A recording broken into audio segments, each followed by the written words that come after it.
ಭಗವಾನ್ ಶ್ರೀರಾಮಕೃಷ್ಣರಲ್ಲಿ, ಶ್ರೀಮಾತೆ ಶಾರದಾದೇವಿಯವರಲ್ಲಿ ಹಾಗೂ ಸ್ವಾಮಿ ವಿವೇಕಾನಂದರಲ್ಲಿ ಭಕ್ತಿಪೂರ್ವಕ ನಮನಗಳನ್ನು ಸಲ್ಲಿಸ್ತಾ, ಹಾಗೆ ಭಗವಾನ್ ಶ್ರೀಕೃಷ್ಣನಲ್ಲಿ ಭಕ್ತಿಯ ಎಲ್ಲ ಆಚಾರ್ಯರುಗಳಲ್ಲಿ ನಮನಗಳನ್ನು ಸಲ್ಲಿಸ್ತಾ, ಈ ಆಶ್ರಮದ ಅಧ್ಯಕ್ಷರಾಗಿ ನಿಮಗೆಲ್ಲ ಮಾರ್ಗದರ್ಶನವನ್ನು ನೀಡ್ತಾ ಇರತಕ್ಕಂಥ ಪೂಜ್ಯ ಮಾತಾಜಿಯವರಲ್ಲಿ ನಮನಗಳನ್ನು ಸಲ್ಲಿಸ್ತಾ, ಆತ್ಮೀಯ ಬಂಧುಗಳೇ,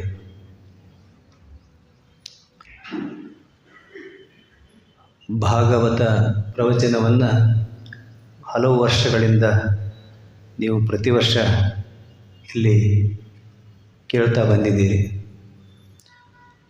ಭಾಗವತ ಮಹಿಮೆ ಅಪಾರವಾದಂಥದ್ದು. ಅದನ್ನು ಪುರಾಣಗಳ ಗುಂಪಿಗೆ ಅದು ಸೇರಿದ್ದಾದರೂ ಕೂಡ ಎಲ್ಲ ಪುರಾಣಗಳಂತೆ ಅದಲ್ಲ. ಅದು ಮೋಕ್ಷವನ್ನು ಕೊಡುವಂಥ, ಮೋಕ್ಷಕ್ಕೆ ಸಹಾಯವನ್ನು ಮಾಡುವಂಥ ಗ್ರಂಥ ಅಂಥೇಳಿ ಪರಿಗಣಿಸಲಾಗಿದೆ. ಕಾರಣ ಏನಂತಂದರೆ, ಅದನ್ನು ಹೇಳಿದಂಥವರು ಶುಕಮುನಿಗಳು, ಬ್ರಹ್ಮಜ್ಞಾನಿಗಳು. ಬ್ರಹ್ಮಜ್ಞಾನ ದೊರೆತವನಿಗೆ ಜ್ಞಾನ ಭಗವಂತನ ಕುರಿತಂಥ ಜ್ಞಾನ, ಅಂದರೆ ಟೆಕ್ಸ್ಟ್ ನಾಲೆಡ್ಜ್ ಅಲ್ಲ, ಈಗ ನಮಗೆ ಗೊತ್ತಿರುವಂಥ ನಾಲೆಡ್ಜ್ ಅಲ್ಲ. ಬ್ರಹ್ಮಜ್ಞಾನ ದೊರೆತವನಿಗೆ ಮತ್ತೆ ಭಕ್ತಿಯ ಕುರಿತಾಗಿ ಉಪದೇಶ ಮಾಡೋದಂತಂದರೆ ಅದು ಬಹಳ ವಿಶೇಷವಾದಂಥದ್ದು. ಏಕೆಂದರೆ ಜ್ಞಾನದಲ್ಲೇ ಮಹತ್ತರವಾದಂಥ ಆನಂದ ಇದೆ. ಆ ಆನಂದದಿಂದ ಭಕ್ತಿ ಬಗ್ಗೆ ಹೇಳಬೇಕು ಅಂತಂದರೆ ಒಂದು ಸ್ವಲ್ಪ ಕೆಳಗೆ ಬಂದು ಅದನ್ನು ಹೇಳಬೇಕಾಗ್ತದೆ. ಹಾಗೆ ಶುಕಮುನಿಗಳು ಆ ಸ್ಥಿತಿಯಲ್ಲಿದ್ದರೂ ಕೂಡ ಅದನ್ನು ಜಗತ್ತಿನ ಕಲ್ಯಾಣಕ್ಕಾಗಿ, ಜಗತ್ತಿನ ಜನರು ಮುಂದೆ, ಅದು ಹೇಳಿದ್ದು ದ್ವಾಪರ ಯುಗದ ಅಂತ್ಯದಲ್ಲಿ, ಮುಂದೆ ಕಲಿಯುಗ ಅಂತ ಪ್ರಾರಂಭ ಆಗುತ್ತೆ.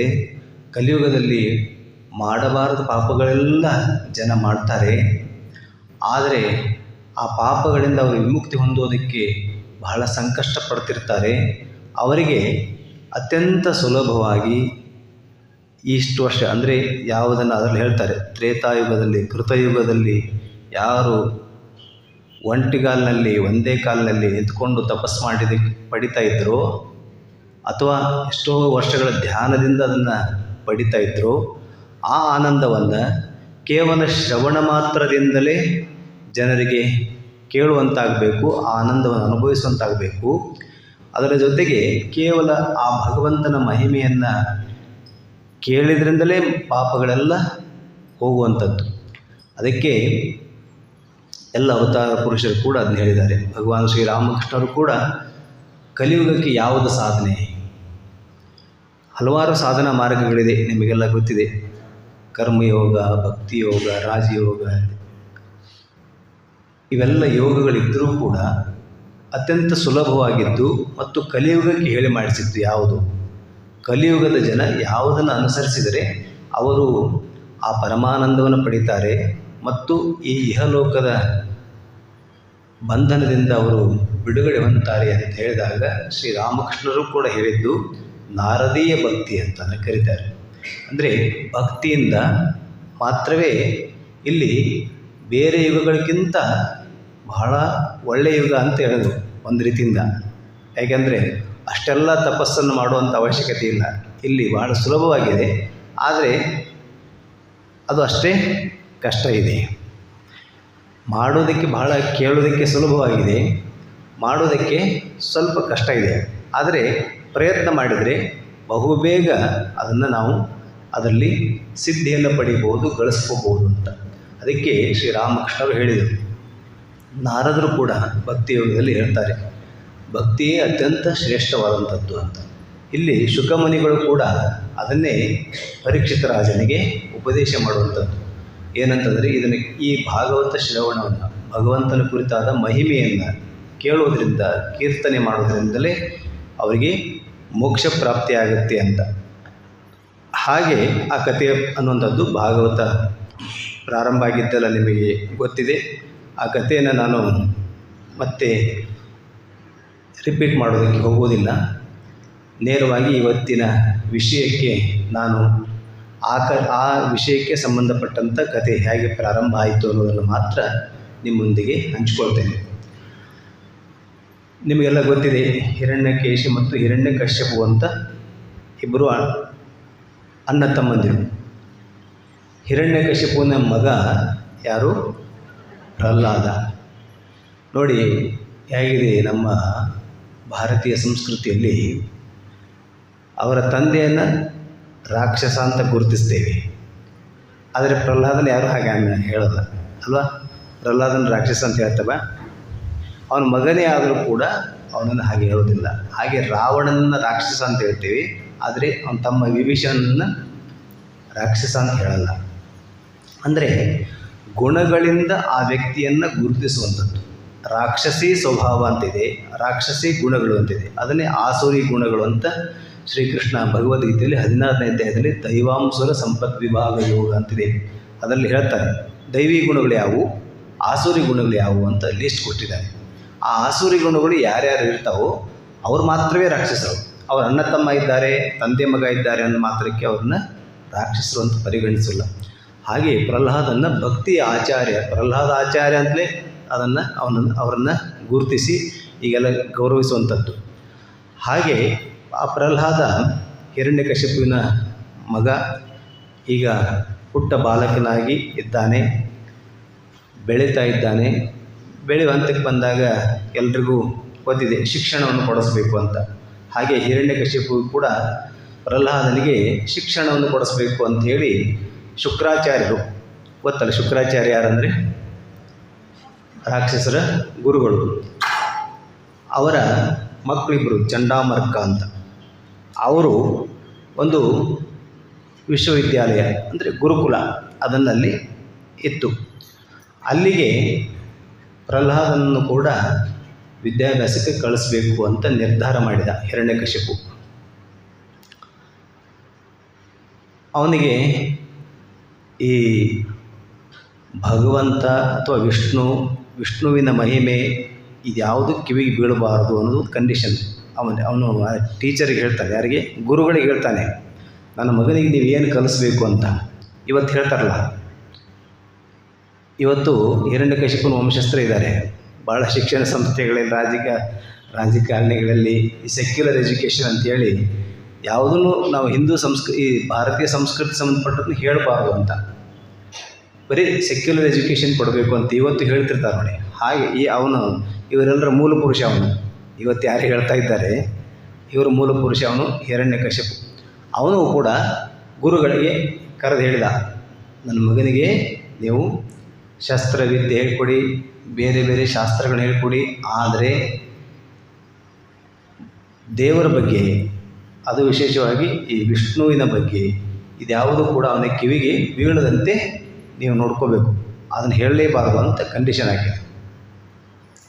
ಆಯಿತು ಅಂತ ಒಪ್ಪಿಕೊಂಡ್ರು. ಅವರು ಏನು ಹೇಳ್ತಾ ಇಲ್ಲ, ಯಾಕಂದರೆ ಅವಾಗ ಅವನು ಹೇಳ್ತಿದ್ದ, ನಾನೇ ದೇವರು ಅಂತ, ಎಲ್ಲ ಯಜ್ಞದ ಹವಿಸ್ಸು ಭಾಗ ಎಲ್ಲ ನನಗೆ ಅರ್ಪಣೆ ಮಾಡಬೇಕು, ದೇವತೆಗಳಿಗೆಲ್ಲ ನಾನೇ ಅವ್ರನ್ನ ಕೂಲಿ ಆಳುಗಳಾಗಿ ಇಟ್ಕೊಂಡಿದ್ದೇನೆ. ಈಗ ಸ್ವರ್ಗ ಲೋಕ ಎಲ್ಲ ಲೋಕಗಳನ್ನು ಇವನೇ ವಶಪಡಿಸ್ಕೊಂಡಿದ್ದಾನೆ. ಆದ್ದರಿಂದ ಅವನು ಹೇಳ್ತಾ ಇದ್ದಾನೆ, ನಾನು ಹೇಳಿದೆ ನಾನೇ ದೇವರು, ನನ್ನ ಬಗ್ಗೆನೇ ನೀನು ಹೇಳಬೇಕು, ಬೇರೆ ದೇವರಿಲ್ಲ ಅಂತೇಳಿ ಹಿರಣ್ಯಕಶಿಪು ಅವರಿಗೆಲ್ಲ ಹೇಳಿದ್ದಕ್ಕೆ ಅವರು ಒಪ್ಕೊಂಡ್ರು. ಹಾಗೆ ಅವರು ಶಿಕ್ಷಣವನ್ನು ಕೊಡ್ತಾ ಇದ್ದರು. ಆದರೆ ಇದ್ದಕ್ಕಿದ್ದ ಹಾಗೆ ಸ್ವಲ್ಪ ದಿನ, ಒಂದಷ್ಟು ವರ್ಷ ಆದಮೇಲೆ ಹಿರಣ್ಯಕಶಿಪುನ ಹತ್ತಿರ ಆ ಗುರುಗಳು ಮಗನನ್ನು ಕರ್ಕೊಂಬಂದರು. ಅಂದರೆ ಏನು ಕಲ್ತಿದ್ದಾನೆ ನನ್ನ ಮಗ ನೋಡಬೇಕು ಅಂತ ಅವನು ಇಚ್ಛೆಪಟ್ಟ. ತೊಡೆ ಮೇಲೆ ಕೂರಿಸ್ಕೊಂಡು ಅವನ ತಲೆ ನೇವರಿಸ್ತಾ, ಮಗು ನಿನಗೆ ಗುರುಗಳು ಏನು ಹೇಳಿಕೊಟ್ಟಿದ್ದಾರೆ ಅಂತ ಕೇಳಿದ. ಅವನು ಒಂದೇ ಸಾರಿ ಪ್ರಾರಂಭ ಮಾಡಿದ, ಏನು, ಈ ನಾವು ಮನುಷ್ಯ ಜನ್ಮ ಸಿಗುವುದೇ ಬಹಳ ದುರ್ಲಭವಾದಂಥದ್ದು, ಇದು ಸಾರ್ಥಕ ಆಗಬೇಕು ಅಂತಂದರೆ ನಾವು ಹರಿಯನ್ನು ಸ್ಮರಣೆ ಮಾಡಬೇಕು ಅಂತ ಅಂದುಕೊಳ್ಳೇ ಅವನಿಗೆ ಇವನು ಏನು ಹೇಳ್ತಾ ಇದ್ದಾನೆ, ಕೋಪ ಬಂತು.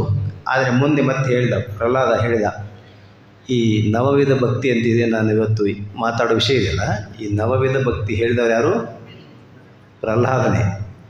ಪ್ರಹ್ಲಾದನಿಗೆ ಉಪದೇಶ ಆಗಿದೆ. ಪ್ರಹ್ಲಾದ ಹೇಳಿದ, ಭಗವಂತನನ್ನು ನಾವು ಹೀಗೆಲ್ಲ ಭಜಿಸಿ ನಮ್ಮ ಜನ್ಮವನ್ನು ಸಾರ್ಥಕ ಮಾಡ್ಕೋಬೇಕು ಅಂತ.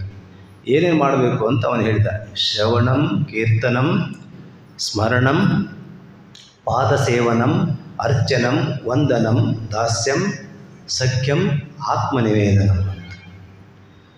ಈ ರೀತಿಯಾಗಿ ಬೇರೆ ಬೇರೆ ವಿಧದಲ್ಲಿ ಶ್ರವಣ ಅಂತಂದರೆ ನಾವು ಏನು ಕೇಳಿದರೂ ಶ್ರವಣ ಅಲ್ಲ, ಭಗವಂತನ ಕುರಿತಾಗಿ ಶ್ರವಣ ಮಾಡಬೇಕು ಅಂತ.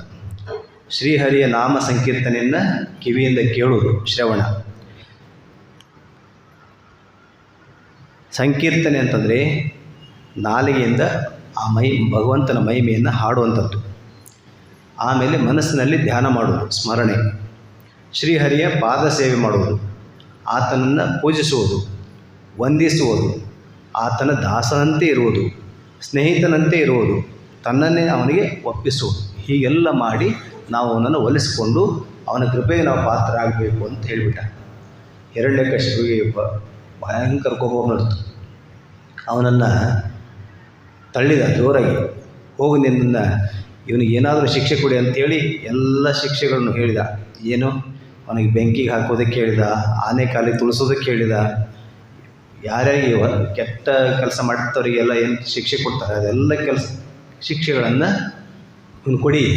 ಅವನು ಸತ್ರು ಚಿಂತಿಲ್ಲ, ನನ್ನ ಮಗ ಆದರೂ ಕೂಡ ಅವನು ವಿಷ್ಣುವಿನ ಸ್ಮರಣೆ ಮಾಡಬೇಕು ಅಂತ ಹೇಳ್ತಾರಿಂದ ಅವನು ಬದುಕಲೇಬಾರದು. ಇವನು ನಮ್ಮ ಕುಲಕ್ಕೆ ವೈರಿ.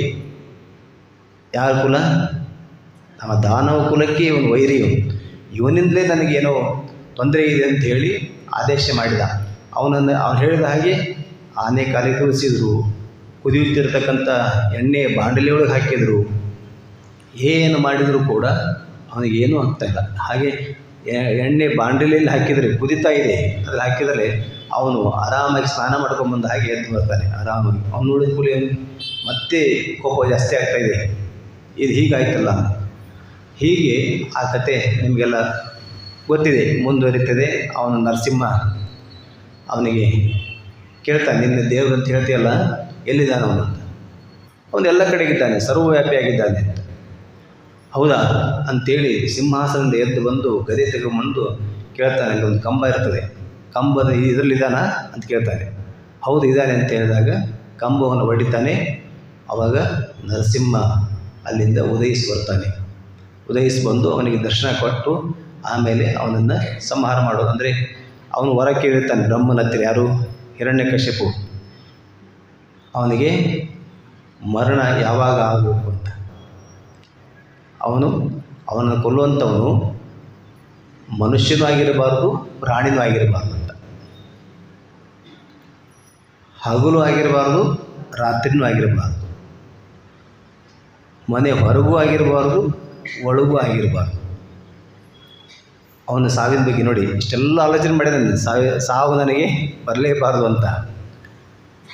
ಯಾರು ಹುಟ್ಟಿಸಿದಾನೋ ಅವನಿಗೆ ಸಾಯಿಸೋದು ಗೊತ್ತಿದೆ, ಹೇಗಿರುತ್ತೆ ಗೊತ್ತಿರುತ್ತೆ ಅಲ್ವಾ. ಅವನು ಹೊರ ಕೊಟ್ಟಿದ್ದಾನೆ, ಹೌದು ಅಂತ. ಅದಕ್ಕೆ ಅವನು ಈಗ ನರಸಿಂಹ. ನರ ಮತ್ತು ಸಿಂಹ. ಸಿಂಹ ಅಂದರೆ ಪ್ರಾಣಿ, ನರ ಅಂದರೆ ಮನುಷ್ಯ. ಸಿಂಹದ ಶರೀರ ಮಾನವನು.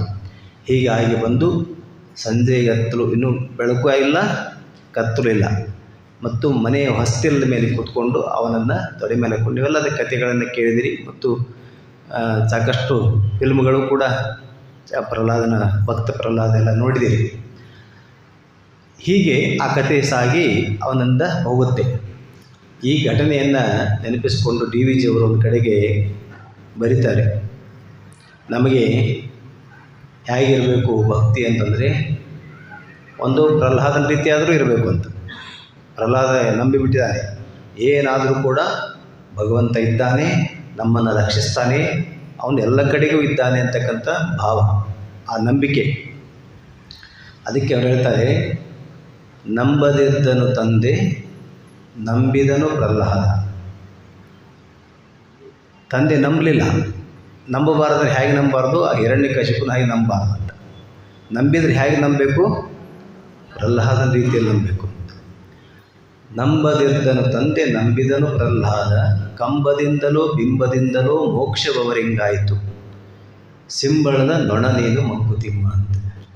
ಕಂಬದಿಂದಲೂ ಅವನಿಗೆ ದರ್ಶನ ಆಯ್ತು ನೋಡಿ. ಈಗ ಪ್ರಹ್ಲಾದನ ಮಾತನ್ನು ಪ್ರೂವ್ ಮಾಡಬೇಕು ಅಂದರೆ ಭಗವಂತ ಹೇಗೆ ಈ ಭಕ್ತಿಗೆ ಕಟ್ಟಿ ಹಾಕೊಂಡ್ಬಿಟ್ಟಿರ್ತಾನಂದರೆ, ಅವನು ತನ್ನನ್ನೇ ಮರೆತು ಭಕ್ತನ ಮಾತನ್ನು ನಡೆಸಿಕೊಡೋದಕ್ಕಾಗಿ ಏನನ್ನಾದರೂ ಮಾಡ್ತಾನೆ. ಈಗ ಅವನು ಕಂಬದಲ್ಲಿದ್ದಾನಂತೆ ಹೇಳಿದವರು ಯಾರು? ಪ್ರಹ್ಲಾದ. ಅವನು ನಂಬಿದ್ದಾನೆ ಅಲ್ಲಿದ್ದಾನೆ ಅಂತೇಳಿ. ಆದ್ದರಿಂದ ಆ ಭಕ್ತನ ಮಾತನ್ನು ಪ್ರೂವ್ ಮಾಡಬೇಕು. ಅದಕ್ಕೆ ಅವನು ಆ ಕಂಬದಿಂದ ಬರಲೇಬೇಕಾಯಿತು. ಅವನಿಗೂ ದರ್ಶನ ಆಯಿತು. ನಂಬಿರಲಿಲ್ಲ ಪೂರ್ಣ ಯಾರು? ಹಿರಣ್ಯಕಶಿಪು. ಅವನಿಗೂ ಕೂಡ ದರ್ಶನ ಆಯಿತು. ಆದರೆ ನಮ್ಮ ಭಕ್ತಿ ಹೇಗಿದೆ, ನಮ್ಮ ಶ್ರದ್ಧೆ ಹೇಗಿದೆ ಅಂದರೆ, ಸಿಂಬಳದ ನೊಣ ನೀನು ಮಂಕುತಿಮ್ಮ. ಸಿಂಬಳದಲ್ಲಿ ನಿಂತಿದ್ದಂಥ ನೊಣ ಬದುಕಿರಲ್ಲ, ಸತ್ಯವಿರಲ್ಲ, ಹಾಗೆ ಒದ್ದಾಡ್ತಾ ಇರ್ತಾರೆ. ಹಾಗೆ ನಮ್ಮ ಭಕ್ತಿ ಅಂತ ಹೇಳ್ತಾರೆ. ಹೀಗೆ ಈ ನವವಿಧದ ಭಕ್ತಿ ಎನ್ನುವಂಥದ್ದು ಬರುವಂಥದ್ದು ಈ ಪ್ರಸಂಗದಲ್ಲಿ 7ನೇ ಸ್ಕಂದದಲ್ಲಿ ಭಾಗವತದಲ್ಲಿ ಈ ಘಟನೆ ಬರುವಂಥದ್ದು. ಅಲ್ಲಿ ಈ ನವವಿಧದ ಭಕ್ತಿಯನ್ನು ನಮ್ಮ ಪ್ರಹ್ಲಾದ ನಮಗೆ ಹೇಳಿದ. ಅದರಲ್ಲಿ ಮೊದಲನೇದ್ದೇ ಶ್ರವಣ. ಈ ಶ್ರವಣ ಅನ್ನೋದು ಬಹಳ ಜನ ಏನು ತಿಳ್ಕೊಂಡ್ಬಿಟ್ಟಿದ್ದಾರೆ. ಇಲ್ಲಿ ಕೇಳ್ಬೋದು, ಅದಕ್ಕೇನಿದೆ, ಎಲ್ಲಿ ಬೇಕಾದ್ರೆ ಕೇಳೋಕ್ಕೆ ಸಿಗ್ತದೆ, ಕೇಳುವುದು ಒಂದು ದೊಡ್ಡ ಸಾಧನೆನಾ ಅಂತ. ಇಲ್ಲಿ ನೋಡಿ, ಸಾಧನೆಗಳಲ್ಲಿ, ಭಕ್ತಿಯ ಸಾಧನೆಗಳಲ್ಲಿ ಅದನ್ನೊಂದು ಸಾಧನೆ ಅಂತ ಹೇಳಿದ್ದಾರೆ. ಕೇಳುವುದು ಒಂದು ದೊಡ್ಡ ಸಾಧನೆಯನ್ನು ಹೇಗಾಗುತ್ತೆ? ಖಂಡಿತವಾಗಿ ದೊಡ್ಡ ಸಾಧನೆ. ಯಾಕೆ ಅಂತಂದರೆ, ನಾವು ನಮ್ಮ ಈ ಕಿವಿಯಿಂದ ಏನನ್ನು ಕೇಳ್ತೇವೋ ಅದು ನೇರವಾಗಿ ಹೃದಯಕ್ಕೆ ಹೋಗುತ್ತೆ. ಹೃದಯಕ್ಕೆ ಯಾವುದು ಹೋಗುತ್ತೋ ಅದು ನಮ್ಮ ಭಾವನೆಯಾಗಿ ವ್ಯಕ್ತ ಆಗುತ್ತೆ. ಅದೇ ನಮ್ಮ ವ್ಯಕ್ತಿತ್ವವಾಗಿ ವ್ಯಕ್ತವಾಗುತ್ತೆ. ಅದಕ್ಕೆ ಯಾವುದನ್ನು ಕೂಡ ಶ್ರವಣ ಅಂತಕ್ಕಂಥ ದೊಡ್ಡ ಸಾಧನೆ. ಆದರೆ ಅದನ್ನು ನಾವು ಕೇವಲ ಹಾಗೆಯೇ ಸುಮ್ಮನೆ ಕೇಳಿಸ್ಕೊಳ್ಳೋದು ಬೇರೆ. ಹಾಗೆಯೇ ಸುಮ್ಮನೆ ಕೇಳಿಸೋದು ಅಂತಂದರೆ ಇಂಗ್ಲೀಷ್ನಲ್ಲಿ ಇದೆ, ಎರಡು ಶಬ್ದ ಇದೆ, ಹಿಯರಿಂಗ್ ಮತ್ತು ಲಿಸನಿಂಗ್. ಹಿಯರಿಂಗ್ ಅಂತಂದರೆ ಸುಮ್ಮನೆ ಕೇಳಿಸ್ಕೊತಾ ಇದ್ದೇವೆ, ಮತ್ತೇನು ಆಲೋಚನೆ ಮಾಡ್ತಾ ಇದ್ದೇವೆ, ಮನಸ್ಸು ನಮ್ಮದು ಇಲ್ಲಿಲ್ಲ. ಹಾಗಿದ್ದರೆ ಅದು ಶ್ರವಣ ಆಗಲ್ಲ. ಶ್ರವಣ ಅಂತಂದರೆ ಕೇಳಿದ ತತ್ವ ವಿಚಾರಗಳನ್ನು, ಕೇಳಿದಂಥ ಅದ್ಭುತವಂಥ ವಿಷಯಗಳು ನಮ್ಮ ಒಳಕ್ಕೆ ಹೋಗಿ ನಮ್ಮ ಒಳಗಿನ ಭಾವನೆ, ಹೃದಯದ ಭಾವನೆಗಳು, ಅವುಗಳಲ್ಲಿ ಆ ಪ್ರಜ್ಞೆ ಅಂತಿರ್ತದೆ. ಅದಕ್ಕೆ ನೋಡಿ, ಹಿಂದೆ ವಿದ್ಯಾಭ್ಯಾಸ ಅಂತಂದರೆ ಟೆಕ್ಸ್ಟ್ ಬುಕ್ ಇರಲಿಲ್ಲ. ಕೇವಲ ಕೇಳಿದ ಮಾತ್ರದಿಂದಲೇ ಅವರ ಒಳಗೆ ಆ ಪ್ರಜ್ಞೆ ಜಾಗೃತ ಆಗ್ತಿತ್ತು. ಗುರುವನ್ನವನು ಶಿಷ್ಯನಿಗೆ ಅದನ್ನು ಮಾಡ್ತಿದ್ದ, ಅವನ ಒಳಗಿನ ಪ್ರಜ್ಞೆಯನ್ನು ಜಾಗೃತಗೊಳಿಸ್ತಾ ಇದ್ದ ಅಂತ. ಹಾಗಾಗಿ ಶ್ರವಣವೇ ಮೊದಲನೇ ಸಾಧನೆ. ಮತ್ತು ಅಲ್ಲಿ ಪ್ರಾರಂಭ ಆಯಿತು ಅಂದರೆ, ಸರಿಯಾದ ರೀತಿಯಲ್ಲಿ ಕೇಳಿಸ್ಕೊಳ್ಳುವಂಥದ್ದು ಆಯಿತು ಅಂತಂದರೆ ಮುಂದಿಂದು ತನ್ನಿಂತಾನೇ ಆಗುತ್ತೆ. ಅದಕ್ಕೆ ಇಂಗ್ಲೀಷ್ನಲ್ಲಿ ಒಂದು ಪ್ರವರ್ಬ್ ಇದೆ, truth should be heard before it's practised ಅಂತ. ಯಾವುದೇ ಸತ್ಯ ನಾವು ಮೊದಲು ಕೇಳಿಸ್ಕೋಬೇಕು. ನಾವು ಯಾವುದೇ ಒಂದು ಕಾರ್ಯ ಪ್ರಾರಂಭ ಆಗೋದು ಹೇಗೆ? ಆ ವಿಷಯವಾಗಿ ಕೇಳಿದ ಮೇಲೆ ತಾನೇ. ನೀವೀಗ ಮನೆಯಲ್ಲಿ ಇರ್ತೀರಿ, ಮನೆಯಲ್ಲಿ ಮತ್ತೆ ಟಿ ವಿನಲ್ಲಿ ಒಂದು ಅಡ್ವರ್ಟೈಸ್ಮೆಂಟ್ ಬರ್ತಿರ್ತದೆ, ಯಾವುದೋ ಒಂದು ವಸ್ತುವಿನ ಬಗ್ಗೆ ಬರ್ತಿರ್ತದೆ. ಅದನ್ನು ನೋಡಿ ಅವರು ಬೆಳಿಗ್ಗೆ ಒಂದು ಸಾರಿ ಹಾಕ್ತಿದ್ರೆ ಸಾಕಾಗಲ್ಲ, ಅದು ಮತ್ತೆ ಹಾಕ್ತಿರ್ತಾರೆ. ಅಡ್ವರ್ಟೈಸ್ಮೆಂಟು ಮತ್ತೆ ಬರ್ತಿರ್ತದೆ. ನಿಮಗೆ ಅದನ್ನು ನೋಡಿ ಮನಸ್ಸಿನ ಒಳಗೆ ಒಂದು ಸಂಸ್ಕಾರ ಆಗುತ್ತೆ, ಒಳಗೆ ಹೋಗುತ್ತೆ. ಆಮೇಲೆ ಏನಾಗುತ್ತೆ, ನೀವು ಮಾರ್ಕೆಟ್ ಹೋಗಿರ್ತೀರಿ. ಮಾರ್ಕೆಟ್ ಹೋದಾಗ ಅಲ್ಲಿ ನೋಡ್ತೀರಿ, ಅದರ ಯಾವುದು ವಸ್ತು ಅಲ್ಲಿ ನಿಮಗೆ ಕಾಣಿಸುತ್ತೆ. ಯಾವ ವಸ್ತುವನ್ನು ನೀವು ಅಡ್ವರ್ಟೈಸ್ಮೆಂಟ್ ನೋಡಿದ್ರು ಅದಲ್ಲಿ ಕಂಡ ತಕ್ಷಣ ಇದು ತೊಗೋಬೇಕು ಅಂತ ನಿಮಗೆ ಅನಿಸುತ್ತೆ. ಆವಾಗ ನೀವು ನಿಮ್ಮ ಪಾಕೆಟ್ ನೋಡ್ಕೋತೀರಿ, ನಿಮ್ಮ ಸರಿ ಒಂದಂಥ ದುಡ್ಡಿತ್ತು ಅಂತಂದರೆ ತೊಗೊಳ್ತೀರಿ. ಪ್ರಾರಂಭ ಆಗಿದ್ದು ಹೇಗೆ? ಅದನ್ನು ಕೇಳೋದ್ರ ಮೂಲಕ. ಹಾಗಾಗಿ ಕೇಳುವುದು ಮೊದಲನೇ ಹಂತ. ಯಾವುದೇ ವಿಷಯವನ್ನು ನಾವು ಮೊದಲು ಕೇಳುವಂಥದ್ದು. ಅದಕ್ಕೆ ಇದು ಕೇಳುವುದಕ್ಕೆ ಸಿಗುವಂಥದ್ದೇ ದುರ್ಲಭ ಅಂತ ಹೇಳ್ತಾರೆ. ಯಾವುದು? ಭಾಗವತ ಅಂತಂದರೆ ಭಗವಂತನ ಕುರಿತಂಥ ಗುಣಗಾನ, ಭಗವಂತನ ಕುರಿತಂಥ ಮಹಿಮೆ. ಇದು ಎಷ್ಟೋ ಲಕ್ಷಾಂತರ ಕೋಟ್ಯಾಂತರ ಜನ ಇದ್ದಾರೆ, ಆದರೆ ಅವರೆಲ್ರಿಗೂ ಇದು ಸಿಗುತ್ತೆ ಅಂತಿಲ್ಲ. ಇದು ಸಿಗೋದೇ ಮಹಾಪುಣ್ಯ ಅಂತ. ಅದು ನಮ್ಮ ಶುಕಮುನಿಗಳು ಹೇಳುವಂಥದ್ದು.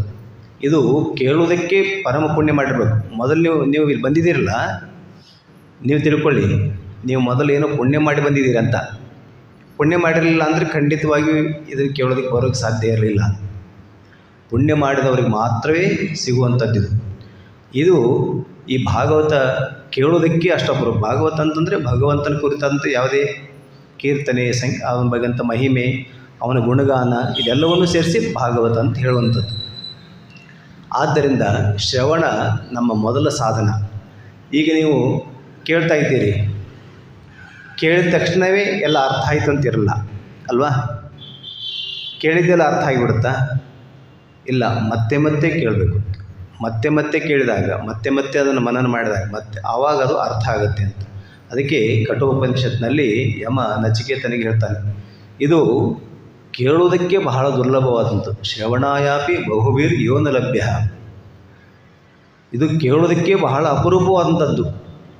ಶೃಣ್ವಂತೋಪಿ ಬಹು ನ ವಿದ್ಯುಹು ಅಂತ ಹೇಳ್ತಾರೆ. ಕೇಳಿದವರಲ್ಲಿ ಎಷ್ಟೋ ಜನರಿಗೆ ಇದು ಅರ್ಥ ಆಗೋದು ಬಹಳ ಕಡಿಮೆ ಜನರಿಗೆ ಅಂತ.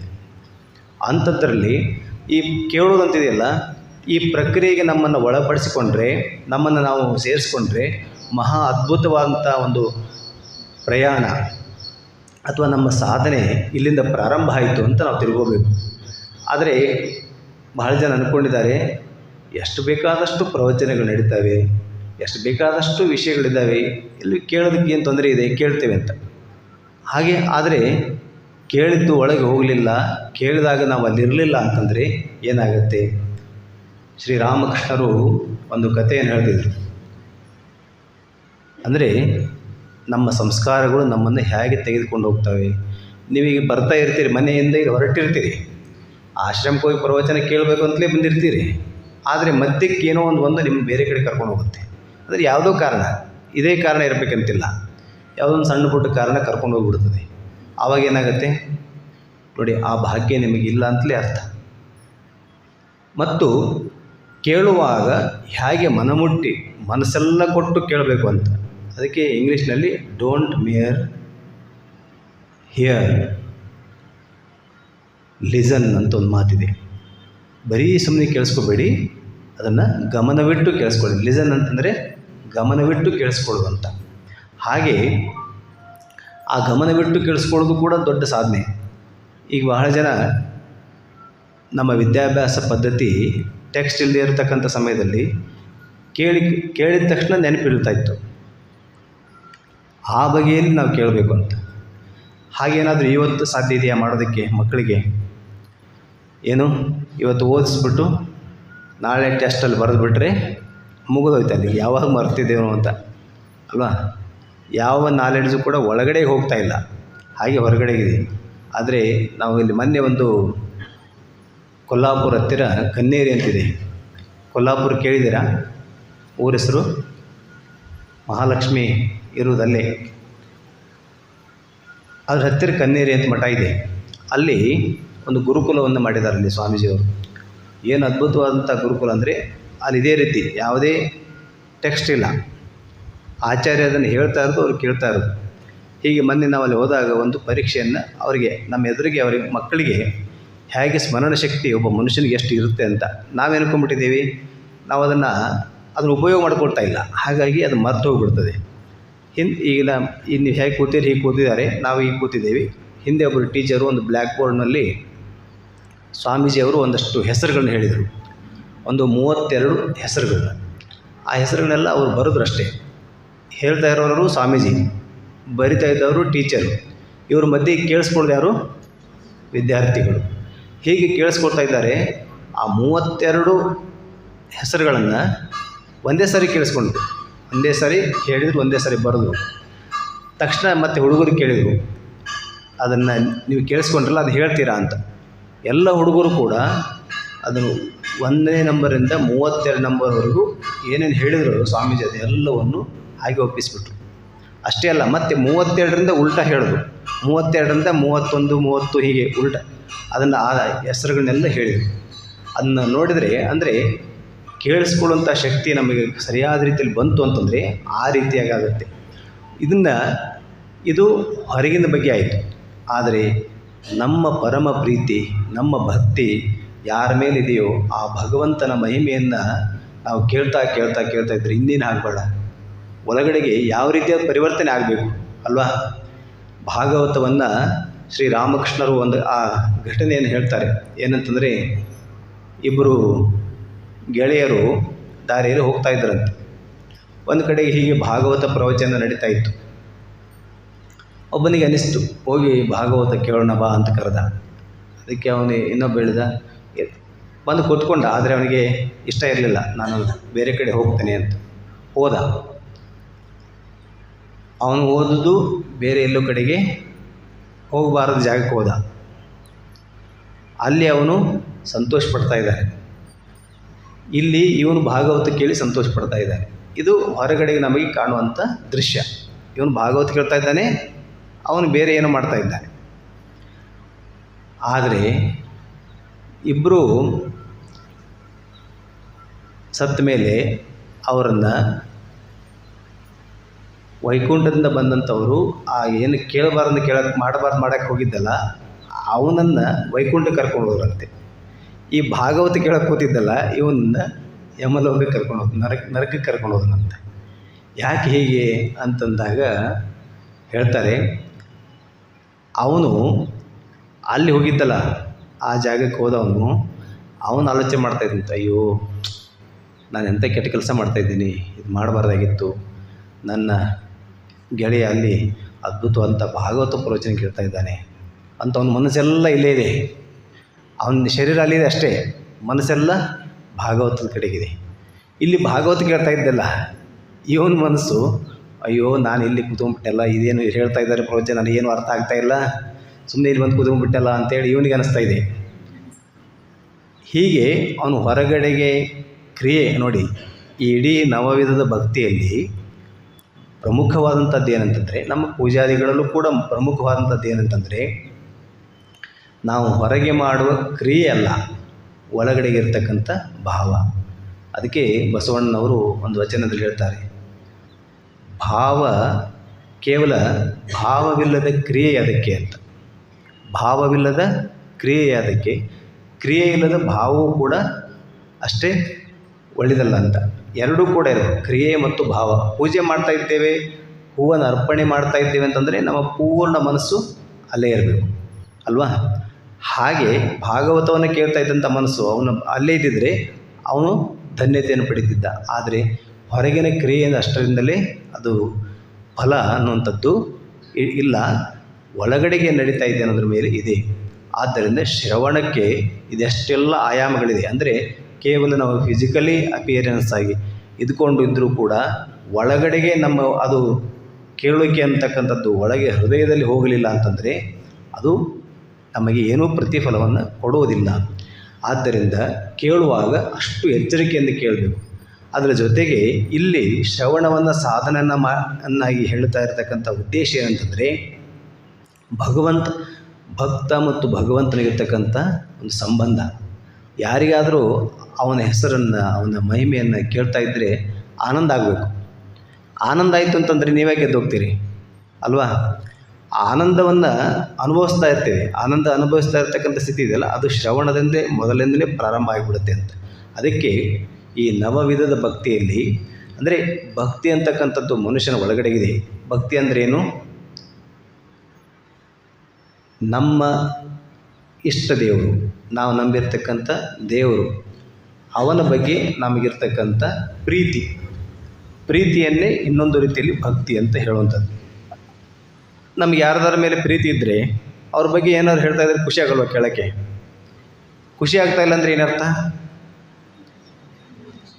ನಮಗೆ ಪ್ರೀತಿ ಇಲ್ಲ ಅಂತ ಅರ್ಥ. ಭಗವಂತನ ಬಗ್ಗೆ ಕೇಳೋದಕ್ಕೆ ಖುಷಿ ಆಗ್ತಾ ಇದೆ, ಆನಂದ ಆಗ್ತಾ ಇದೆ ಅಂತಂದರೆ ಪ್ರೀತಿ ಇದೆ ಅಂತ ಅರ್ಥ. ಹಾಗೆ ಭಕ್ತಿ ಇದ್ದರೆ ಅದು ಭಕ್ತಿಯಲ್ಲಿ ಮೊದಲ ಸಾಧನ. ಕೆಲವರಿಗೆ ಅದಕ್ಕೆ ಕೇಳೋದಕ್ಕೆ ಮೊದಲು ಸಿಗಲ್ಲ. ಅದಕ್ಕೆ ಈ ಶ್ರವಣಕ್ಕೆ ಒಂದು ಆ ಶ್ರವಣ ಸಿದ್ಧಿಯನ್ನು ಮಾಡಿಕೊಂಡಿರ್ತಕ್ಕಂಥ, ಅಥವಾ ಶ್ರವಣದಿಂದ ಪುಣ್ಯವನ್ನು ಪಡ್ಕೊಂಡು ಜನ್ಮವನ್ನು ಸಾರ್ಥಕ ಮಾಡಿಕೊಂಡಂಥ ವ್ಯಕ್ತಿಗಳಲ್ಲಿ ಬಹಳ ಜನ ಇದ್ದಾರೆ. ಅದರಲ್ಲಿ ಅತ್ಯಂತವಾಗಿ ನಾವು ಉದಾಹರಣೆಯನ್ನು ತೆಗೆದುಕೊಳ್ಳಬೇಕಾದಂಥದ್ದು ಈ ಭಾಗವತನ ಕೇಳುವಂಥ ಭಾಗವತನ ಕೇಳಿದವರು ಯಾರು? ಪರೀಕ್ಷಿತ ರಾಜ. ಪರೀಕ್ಷಿತನೇ ಅವನು ಬರೀ ಕೇಳುವಷ್ಟರಿಂದಲೇ ಅವನಿಗೆ ಜನ್ಮ ಎಲ್ಲ ಸಾರ್ಥಕ ಆಗೋಯಿತು. ಏನು ನಿಮಗೆಲ್ಲ ಗೊತ್ತಿದೆ ಕತೆ ಅಲ್ವಾ? ಪರೀಕ್ಷಿತ ಇನ್ನೇನು ಸಾವು ಬಂದಿತ್ತು. ಆ ಸಾವಿನಿಂದ ಪಾರಾಗುವುದಕ್ಕಾಗಿ ಅವನು ನೀರಿನ ಮಧ್ಯೆ ಹೋಗಿ ಕೂತ್ಕೊಂಡಿದ್ದ. ಅಲ್ಲಿಗೆ ಶುಕಮುನಿಗಳು ಹೋಗಿ ಈ ಭಾಗವತವನ್ನು ಹೇಳಿದ್ರಿಂದ ಅವನು ಅದರಿಂದ ಪಾರಾದ.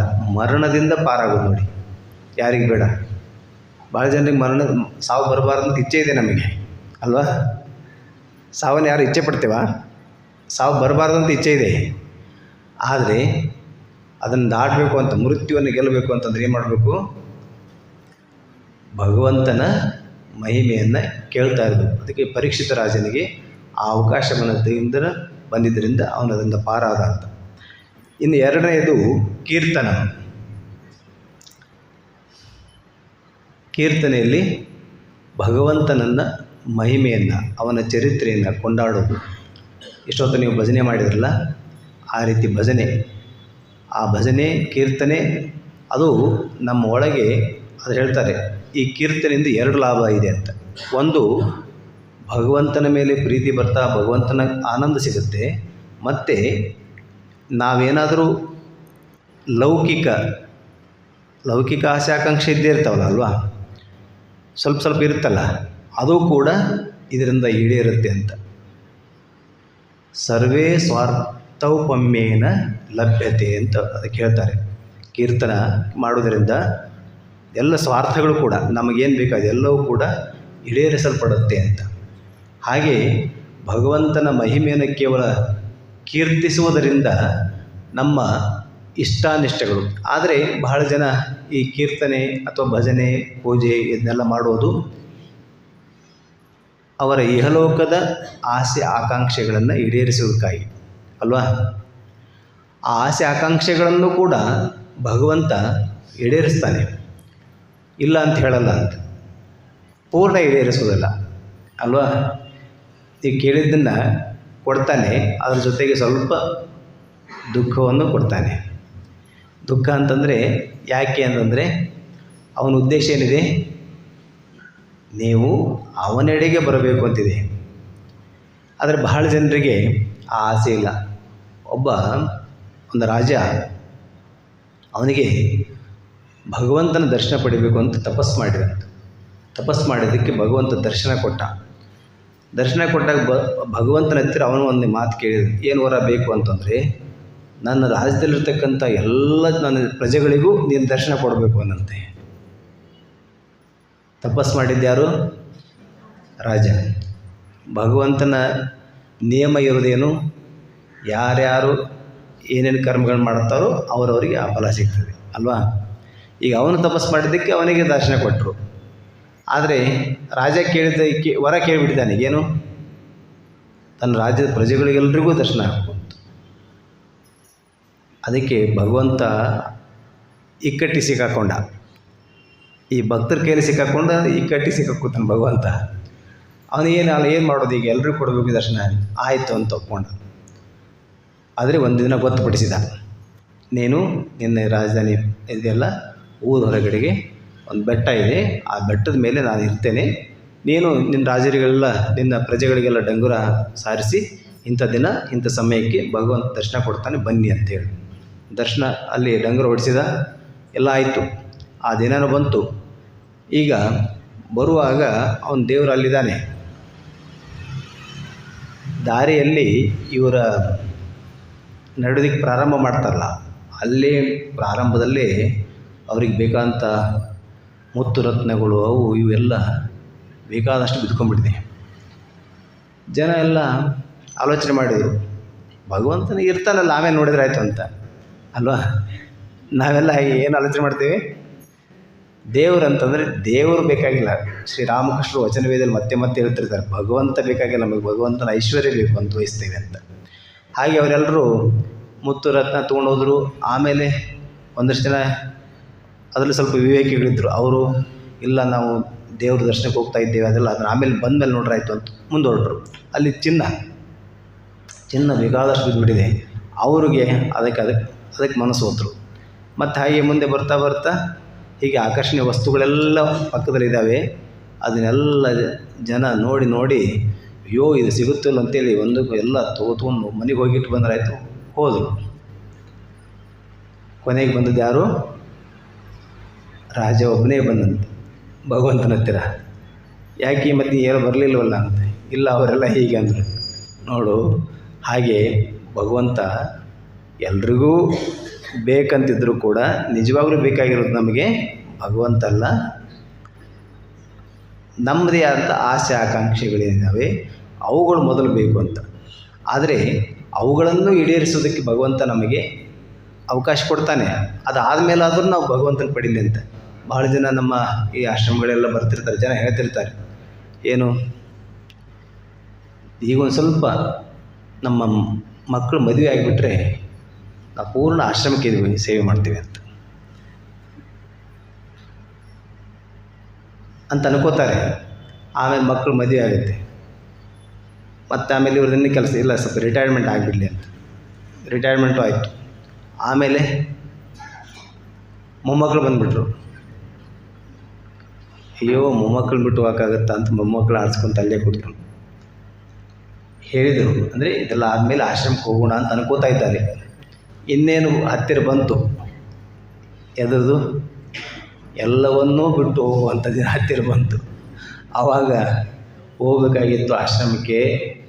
ಅಂದ್ಕೊಂಡೆ ಎಷ್ಟು ದಿನ ಆಗಲಿಲ್ಲ, ನಾನು ಅಂದ್ಕೊಂಡಿದ್ದೇ ಒಂದು, ಅದಾಗಿದ್ದೇ ಒಂದು ಅಂತ ಹೀಗೆ ಅಂದ್ಕೊಂಡು ಹೋಗೋದಷ್ಟೇ. ಅಂದರೆ ನಾವು ಇದೆಲ್ಲ ಆಸೆ ಆಕಾಂಕ್ಷೆಗಳನ್ನು ಇಡಬಾರ್ದಲ್ಲ. ಇದ್ದ ಮೇಲೆ ಅದನ್ನು ಭಗವಂತ ನಮಗೆ ಕರುಣಿಸಿದ ಮೇಲಾದರೂ ಕೂಡ ನಾವು ಅದರ ಇನ್ನೊಂದು ಮುಖ ಇದೆ. ಅಂದರೆ ಭಗವಂತ ನಮಗೆ ಕೊಡ್ತಾನೆ, ಸುಖ ಕೊಟ್ಟ ಅಂದರೆ ಅದ್ರ ಜೊತೆಗೆ ದುಃಖ ಅಂತ ಇರ್ತದೆ. ಸ್ವಾಮಿ ಗೌತಮಾನಂದ ಅಂತೇಳಿ ನಮ್ಮ ರಾಮಕೃಷ್ಣ ಆಶ್ರಮದ ಅಧ್ಯಕ್ಷರು, ಮಹಾಸಂಘದ ಅಧ್ಯಕ್ಷರಾಗಿದ್ದಾರೆ, ನೀವೆಲ್ಲ ಕೇಳಿರ್ಬೇಕು. ಅವರು ಹೇಳ್ತಾಯಿದ್ರು, ಒಂದು ಕಡೆಗೆ ಇಬ್ಬರು ಗಂಡ ಹೆಂಡತಿ ಬರೆದಿದ್ರಂತೆ. ಬಂದ ಅವರು ಕೇಳ್ಕೋತಿದ್ರಂತೆ, ಏನಂದರೆ ನಮ್ಮ ಮಗನಿಗೆ ಮದುವೆ ಆದರೆ ಸಾಕು ಅಂತ. ಆಯಿತು ಅಂತ ಭಗವಂತನ ಪ್ರಾರ್ಥನೆ ಮಾಡ್ಕೊಂಡಿದ್ದಕ್ಕೆ ಪ್ರಾರ್ಥನೆ ಈಡೇರಿತು, ಮದುವೆ ಆಯಿತು. ಆದರೆ ಅವರೇನು ಒಳ್ಳೆಯ ಸೊಸೆ ಬರಲಿ ಅಂತ ಕೇಳ್ಕೊಂಡಿರಲಿಲ್ವಲ್ಲ ಅಂತ. ನಾವು ಕೇಳ್ಕೊಳ್ಳೋದು ಇನ್ನೊಂದು ಭಾಗ ಇರ್ತದೆ, ನಾವು ಒಂದು ಕೇಳ್ಕೊಂಡಿರ್ತೇವೆ, ಆದರೆ ಇನ್ನೊಂದು ಭಾಗ ಇರ್ತದೆ. ಇವ್ರು ಕಂಡ್ರೆ ಭಾಳ ಇಷ್ಟ, ಇವ್ರು ನನಗೆ ಯಾವಾಗಲೂ ಜೊತೆಗಿರ್ಬೇಕು ಅಂತ ಅಂದ್ಕೊಂಡ್ರೆ ಹೋಯ್ತಲ್ಲಿ. ಅಂದರೆ ನಾವು ಅಂದ್ಕೊಂಡಿರ್ತೀವಿ, ಹೊರಗಡೆಗೆ ಹಾಗೆ ಕಾಣೋದು ನೋಡಿ, ಇರೋದು ನೋಡಿ ಅಂದ್ಕೊಂಡಿರ್ತೀವಿ ಜೊತೆಗಿದ್ರಿ ಅಂತ. ಆದರೆ ಬೇರೆ ಇದು ಪ್ರಾರಂಭ ಆಗುತ್ತೆ. ಇವತ್ತೇ ನೋಡಿ ಎಲ್ಲ ಪ್ರಾರಂಭ ಆಗೋದು ಇವತ್ತು ಲವ್ ಮ್ಯಾರೇಜ್ಗಳೇ. ಆದರೆ ಇವತ್ತು ಆಗ್ತಾ ಇರ್ತಕ್ಕಂಥ ಡಿವೋರ್ಸ್ಗಳಷ್ಟು ಯಾವತ್ತೂ ಆಗಿಲ್ಲ. ಅಷ್ಟು ಡಿವೋರ್ಸ್ ಸಂಖ್ಯೆನೂ ದಿನದಿಂದ ಜಾಸ್ತಿ ಆಗ್ತಾಯಿದೆ. ಕಾರಣ, ನಾವು ಪ್ರೀತಿಸಿದ್ದು, ನೋಡಿದ್ದು, ಬಯಸಿದ್ದು ಒಂದು ಮುಖ ಅಷ್ಟೇ, ಅದಕ್ಕೆ ಇನ್ನೊಂದು ಮುಖ ಇದೆ. ಹಾಗಾಗಿ ಭಗವಂತನನ್ನು ಬಿಟ್ಟು ಬೇರೆ ಏನನ್ನೂ ಕೂಡ ನಾವು ತೀರಾ ಆತ್ಮೀಯರಂತಿಲ್ಲ. ನಮಗೆ ತಂದೆ ತಾಯಿಗಳಿರ್ಬೋದು, ಇಷ್ಟ ಮಿತ್ರರಿರ್ಬೋದು, ಬಂಧುಗಳಿರ್ಬೋದು, ಆದರೆ ಅವರೆಲ್ಲರ ಜೊತೆಗೆ ನಮ್ಮ ವ್ಯವಹಾರ ಇರಲಿ. ಆದರೆ ಒಳಗಡೆಗೆ ಅಂತರಂಗದಲ್ಲಿ ನಮಗೆ ನಿಜವಾಗಲೂ ತಂದೆ ತಾಯಿ ಯಾರು? ಭಗವಂತ. ಆ ಭಾವನೆ ಇರಬೇಕು. ಹಾಗಾಗಲಿ ಅನ್ನೋದು ಅವನ ಉದ್ದೇಶ. ಆದರೆ ಭಕ್ತರನ್ನು ಅವನು ನಿರಾಶೆಗೊಳಿಸೋಕೆ ಹೋಗಲ್ಲ. ಯಾಕೆಂದರೆ ಭಕ್ತಿ ಅನ್ನೋದು ಒಂದೇನು ಪ್ರಾರಂಭ ಆಗ್ಬೇಕಂದ್ರೆ ಯಾರೋ ನಿಮ್ಮ ಮನೆ ಪಕ್ಕದಲ್ಲಿ ಒಬ್ಬರು ಯಾರೋ ಬಾಡಿಗೆ ಮನೆ ಬಂದರು ಅಂದರೆ ನಿಮಗೆ ಅವರಿಗೆ ಪರಿಚಯ ಆಗಬೇಕು ಅಂತಂದರೆ ಏನಾಗಬೇಕು? ಒಂದೇನೋ ತೊಗೊಳ್ಳೋದಾಗಬೇಕು ಅಲ್ವಾ? ನೀವೇನೋ ಕೊಟ್ರಿ, ಅವ್ರನ್ನ ಯಾವುದಕ್ಕೆ ಕರೆದ್ರಿ, ನಿಮ್ಮ ಮಗನ ಬರ್ತಡೆಗೆ ನೀವು ಕರೆದ್ರಿ, ಅವ್ರ ಬರ್ತಡೆಗೆ ನಿಮ್ಗೆ ಕರೆದ್ರು, ಹೀಗೆ ಸಂಬಂಧ ಪ್ರಾರಂಭ ಆಗುತ್ತೆ ಅಲ್ವಾ? ಹಾಗೆ ಭಗವಂತನ ಜೊತೆಗೆ ಒಂದು ಸಂಬಂಧ ಅಂತ ಪ್ರಾರಂಭ ಆಗಬೇಕು. ಹಾಗೆ ಪ್ರಾರಂಭ ಆಗೋದು ಸಕಾಮ ಭಕ್ತಿಯಿಂದ. ಸಕಾಮ ಅಂತಂದರೆ ಆಸೆಯಿಂದ ಕೂಡಿರ್ತಕ್ಕಂಥ ಭಕ್ತಿ. ಆಸೆಯಿಂದ ಏನೋ ಸಣ್ಣ ಪುಟ್ಟಿರ್ತವೆ, ಅದನ್ನು ಕೇಳಿದ ತಕ್ಷಣ ಭಗವಂತ ಕೊಡ್ತಾನೆ. ಅದಕ್ಕೆ ಭಗವದ್ಗೀತೆಯಲ್ಲಿ ಶ್ರೀಕೃಷ್ಣ ಹೇಳ್ತಾನೆ, ಚತುರ್ವಿಧ ಭಜಂತೆ ಮಾಂ ಜನ ಸುಕೃತಿ ನೋರ್ಜುನ ಅಂತ. 4 ವಿಧದ ಜನ ಭಕ್ತರು ನನ್ನನ್ನು ಭಜಿಸ್ತಾರೆ. ಅವರೆಲ್ಲರೂ ಕೂಡ ಸುಕೃತಿಗಳಂತ ಹೇಳ್ತಾನೆ ನೋಡಿ. ಅವನು ಕೂಡ ಅದರಲ್ಲಿ ಪುಣ್ಯಶಾಲಿಗಳು ಅಂತ ಹೇಳ್ತಾನೆ ಅವ್ರನ್ನ ತಿರಸ್ಕಾರ ಹೇಳ್ತಾ ಇಲ್ಲ ಅವನು. ಯಾರು? 4 ಜನ. ಆರ್ತೋ ಜಿಜ್ಞಾಸು ಅರ್ಥಾರ್ಥಿ ಜ್ಞಾನೀಚ ಭರತರ್ಷಭ. ಆರ್ತ ಅಂದರೆ ದುಃಖದಲ್ಲಿರುವಾಗ. ನಾವೆಲ್ಲ ಹಾಗೆ ತಾನೆ, ಏನಾದರೂ ಸಂಕಟ ಬಂದರೆ ಮಾತ್ರ ಭಗವಂತನ ಬಗ್ಗೆ ತುಂಬ ಪ್ರೀತಿ, ಭಕ್ತಿ, ಪ್ರಾರ್ಥನೆ ಅದೆಲ್ಲ ಪ್ರಾರಂಭ ಆಗುತ್ತೆ. ಆದರೆ ಭಗವಂತ ಅದನ್ನು ಕೂಡ ಸ್ವೀಕರಿಸ್ತಾನೆ. ನೋಡಿ, ಅಟ್ಲೀಸ್ಟ್ ನಾವು ನನ್ನನ್ನೇ ಕೇಳ್ತಾ ಇದ್ದಾನಲ್ಲ ಅಂತ ಭಗವಂತನಿಗೆ ಖುಷಿ ಆಗುತ್ತಂತೆ. ಏನಂದರೆ ನನ್ನನ್ನೇ ಕೇಳ್ತಾ ಇದ್ದಾನಲ್ಲ ಅಂತ. ಆದ್ದರಿಂದ ಒಂದಷ್ಟು ಅದಕ್ಕೆ ನಿನ್ನ ಅರ್ಥ ಅಂದರೆ ಆ ದುಃಖದಲ್ಲಿರ್ತಕ್ಕಂಥ ಪರಿಸ್ಥಿತಿಯಿಂದ ನಿನ್ನನ್ನು ಪಾರು ಮಾಡ್ತಾನೆ. ಆದರೆ ಆಮೇಲೆ ಕೊಟ್ಟು ಜೊತೆಗೆ ಸುಖ ದುಃಖಗಳೆಂಬ ಎರಡೂ ಕೊಟ್ಟು ನಮ್ಮನ್ನು ಜಿಜ್ಞಾಸುಗಳನ್ನಾಗಿ ಮಾಡ್ತಾನೆ. ಜಿಜ್ಞಾಸು ಅಂತಂದರೆ ಆವಾಗ ನಿಮಗೆ ಆಲೋಚನೆ ಪ್ರಾರಂಭ ಆಗುತ್ತೆ. ಏನಿದು, ನಾನು ಹುಟ್ಟುವಾಗ ಚಿಕ್ಕ ಹುಡುಗಿದ್ದೆ, ಈಗ ಬೆಳೀತಾ ಬಂದೆ, ಆವಾಗಿಂದಲೂ ನನ್ನ ಬೇಡಿಕೆಗಳು ಹೀಗೆ ಒಂದಾದಮೇಲೆ ಒಂದು ಬರ್ತಾ ಇದೆ, ಇದೆಲ್ಲ ಏನು? ಹಾಗಾದರೆ ನಾನು ಚಿಕ್ಕವನಾಗಿದ್ದಾಗ ನಾನು ಅಂತಿದ್ದೆ, ದೊಡ್ಡವನಾದ್ಮೇಲೂ ನಾನು ಅಂತ ಇದ್ದೇನೆ ಅಲ್ವಾ? ಆ ಚಿಕ್ಕವನಾಗಿದ್ದಾಗ ನಾನು ಅಂತ ಹೇಳಿದ್ನಲ್ಲ, ಅವನು ಎಲ್ಲಿ ಹೋದ ಅಲ್ವಾ? ನೀವೆಲ್ಲ ಚಿಕ್ಕವರಿದ್ದಾಗ, ಆದರೆ ಪ್ರಜ್ಞೆ ಮಾತ್ರ ನಾನು ಅಂತಕ್ಕಂಥದ್ದು ಹಾಗೇ ಇದೆ. ಹಾಗಾದರೆ ನಾನು ಯಾರು? ನನ್ನ ಸುತ್ತಮುತ್ತಲೂ ಈ ಜಗತ್ತು ಅಂತಿದೆಯಲ್ಲ, ಜಗತ್ತು ಇದೆ ಅಂದರೆ ಏನು? ಇದನ್ನೇ ನಡೆಸ್ತಾ ಇರ್ತಕ್ಕಂಥ ಒಬ್ಬ ನಿಯಾಮಕ ಇದ್ದಾನೆ. ನಾನು ಯಾರನ್ನು ಪ್ರಾರ್ಥನೆ ಮಾಡ್ಕೋತಾ ಇದ್ದೇನೆ. ಆ ಈಶ್ವರ ಅಂದರೆ ಯಾರು? ಈ ಮೂರು, ಜೀವ, ಜಗತ್ತು, ಈಶ್ವರ ಅಂತ. ಈ ಮೂರರ ಬಗ್ಗೆ ಒಂದು ಜಿಜ್ಞಾಸೆ ಪ್ರಾರಂಭ ಆಗುತ್ತೆ. ಇದೇನು ಅಂತ ತಿಳ್ಕೋಬೇಕು ಅಂತ ಜಿಜ್ಞಾಸತ್ವ ಅಂತ ತಿಳ್ಕೋಬೇಕಂತಕ್ಕಂಥ ಆಸೆ. ಅವನು ಕೂಡ ಭಕ್ತ ಅಂತ ಹೇಳ್ತಾನೆ. ಆಮೇಲೆ ಅರ್ಥಾರ್ಥಿ ಅಂತ, ಅವನು ಸಂಪತ್ತನ್ನು ಬಯಸುವವನು ಕೂಡ ಭಗವಂತ ಭಕ್ತ ಅಂತ ಒಪ್ಕೊಂಡಿದ್ದಾನೆ. ಆದರೆ ನಾವೆಲ್ಲ ಏನು ಮಾಡ್ತೀವಿ, ಯಾರಾದರೂ ಹತ್ತಿರ ಕೇಳೋದಕ್ಕೆ ಹೋಗ್ತೇವೆ, ಏನು ಸಂಪತ್ತನ್ನು. ಆದರೆ ಭಗವಂತ ಅವನಲ್ಲೇ ಕೇಳಿದರೆ ಅವನು ಕೊಡೋದಕ್ಕೆ ಸಿದ್ಧರಿದ್ದಾನೆ, ಕೊಡ್ತಾನೆ ಮತ್ತು ಸ್ವಲ್ಪ ಪಾಠ ಕಲಿಸ್ತಾನೆ. ಅದು ಅಂದರೆ ಅದರ ಅಶಾಶ್ವತತೆಯಿಂದ ನಮಗೆ ಬೇಕಾದಂಥ ವ್ಯಕ್ತಿ, ನಮಗೆ ಬೇಕಾದಂಥ ವಸ್ತು, ನಮಗೆ ಬೇಕಾದಂಥ ಸಂಪತ್ತು ಇದೆಲ್ಲ ಕೊಟ್ಟರೂ ಕೂಡ ಅದರ ಜೊತೆಗೆ ನಮಗೆ ಅವನು ಆ ಮುಖವನ್ನು ಇಟ್ಟು, ಇದು ಅಶಾಶ್ವತ, ನೀನು ಬರಬೇಕಾಗಿದ್ದು ಯಾರ ಹತ್ತಿರ? ಮನ್ಮನಾಭವ ಮದ್ಭಕ್ತೋ ಮಧ್ಯಾಜಿ ಮಾಂ ನಮಸ್ಕರು. ನನ್ನ ಹತ್ತಿರ ಬರಬೇಕು ಎಲ್ಲರೂ ಕೂಡ, ಅಂದರೆ ನನ್ನನ್ನೇ ಸ್ಮರಣೆ ಮಾಡ್ಕೋಬೇಕು. ಹಾಗೆ ಮಾಡೋದಕ್ಕೆ ಅವನ ಉದ್ದೇಶ. ಅದಕ್ಕೆ ಇದೆಲ್ಲ ಶಿಕ್ಷಣ. ಅದೇ ಸಂಸಾರ ಅಂದರೆ ದೊಡ್ಡ ಶಿಕ್ಷಣ ಸಂಸ್ಥೆ ಇದ್ದಂಗೆ. ಇದು ಸಂಸಾರ ಇದೆಯಲ್ಲ, ಇಲ್ಲಿ ನಮಗೆ ಒಬ್ರಿಗೊಬ್ಬರು ಶಿಕ್ಷಣವನ್ನು ಕೊಡ್ತಾನೆ. ಏನು ಶಿಕ್ಷಣ? ನೀನು ಇವ್ರನ್ನ ಭಾಳ ನೆಚ್ಕೊಂಡಿಲ್ಲ, ಆಯ್ತು ನೋಡು, ಇವ್ರು ತುಂಬ ಒಳ್ಳೆಯವರು ಅಂತ ಅಂದ್ಕೊಂಡಿದೆಯಲ್ಲ, ನೀನು ತುಂಬ ನಂಬಿದ್ದೆ, ಅವರೇ ನನಗೆ ಮೋಸ ಮಾಡಿದರು ಅಂತ ಹೇಳ್ತಾರಲ್ಲ ಎಲ್ಲರೂ ಜನ ಅಲ್ಲ. ತುಂಬ ನಂಬಿಬಿಟ್ಟಿದ್ದೆ, ಅವರೇ ನನಗೆ ಮೋಸ ಮಾಡಿದ್ರು. ಮತ್ತು ಯಾರು ನಂಬ್ತಾರೆ ಅವರಿಗೆ ಮೋಸ ಮಾಡೋಕ್ಕಾಗೋದಲ್ವಾ? ನಂಬದಿದ್ರೆ ಹೆಂಗೆ ಮೋಸ ಮಾಡೋದು? ನಂಬಿದವರಿಗೆ ಮೋಸ ಮಾಡೋದು. ಆದ್ದರಿಂದ ಹೀಗೆ ಭಗವಂತನ ಶಿಕ್ಷಣ ಇದೆ.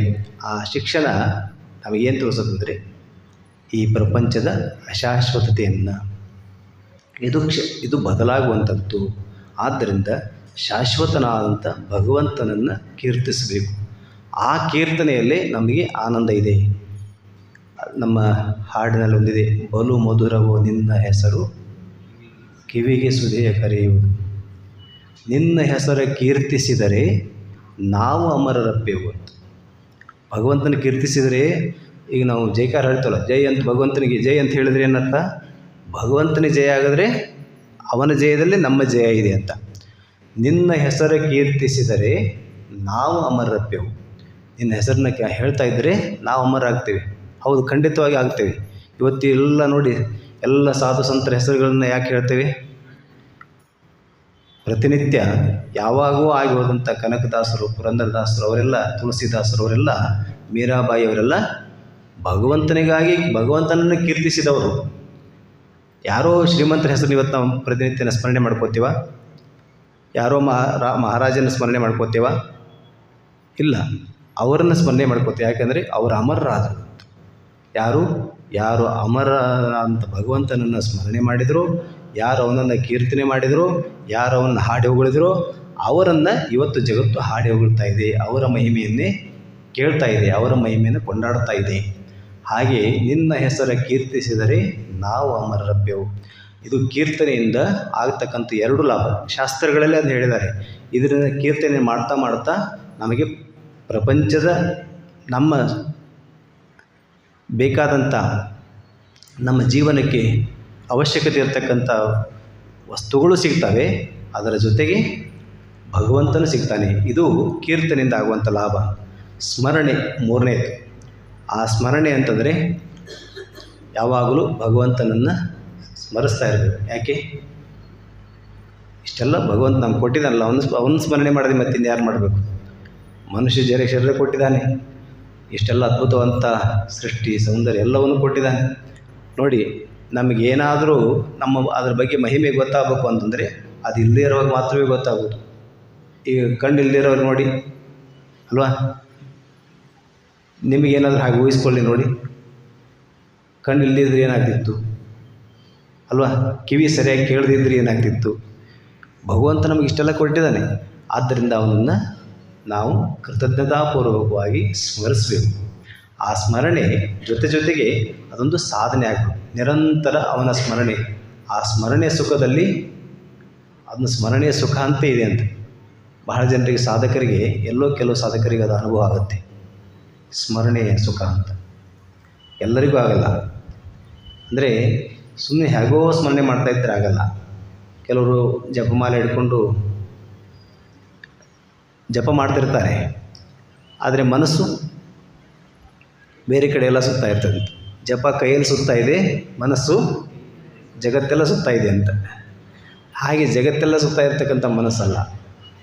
ಇಡೀ ಸ್ಮರಣೆ ಅಂತಂದರೆ ಅಲ್ಲಿ ಅವನ ಭಗವಂತನ ಮಧ್ಯೆ ಹೇಗೆ ಜಪಮಾಲೆ ಒಂದು ಮಣ್ಣಿಗೆ ಇನ್ನೊಂದು ಮಣ್ಣಿಗೆ ಹೇಗೆ ಒಂದು ಚೂರು ತಕ್ಷಣ ಸಿಗುತ್ತೋ ಹಾಗೆ ಆ ಭಗವಂತನ ಸ್ಮರಣೆ ನಿರಂತರವಾಗಿ ನಮ್ಮೊಳಗೆ ನಡೀತಾ ಇರಬೇಕು ಅಂತ.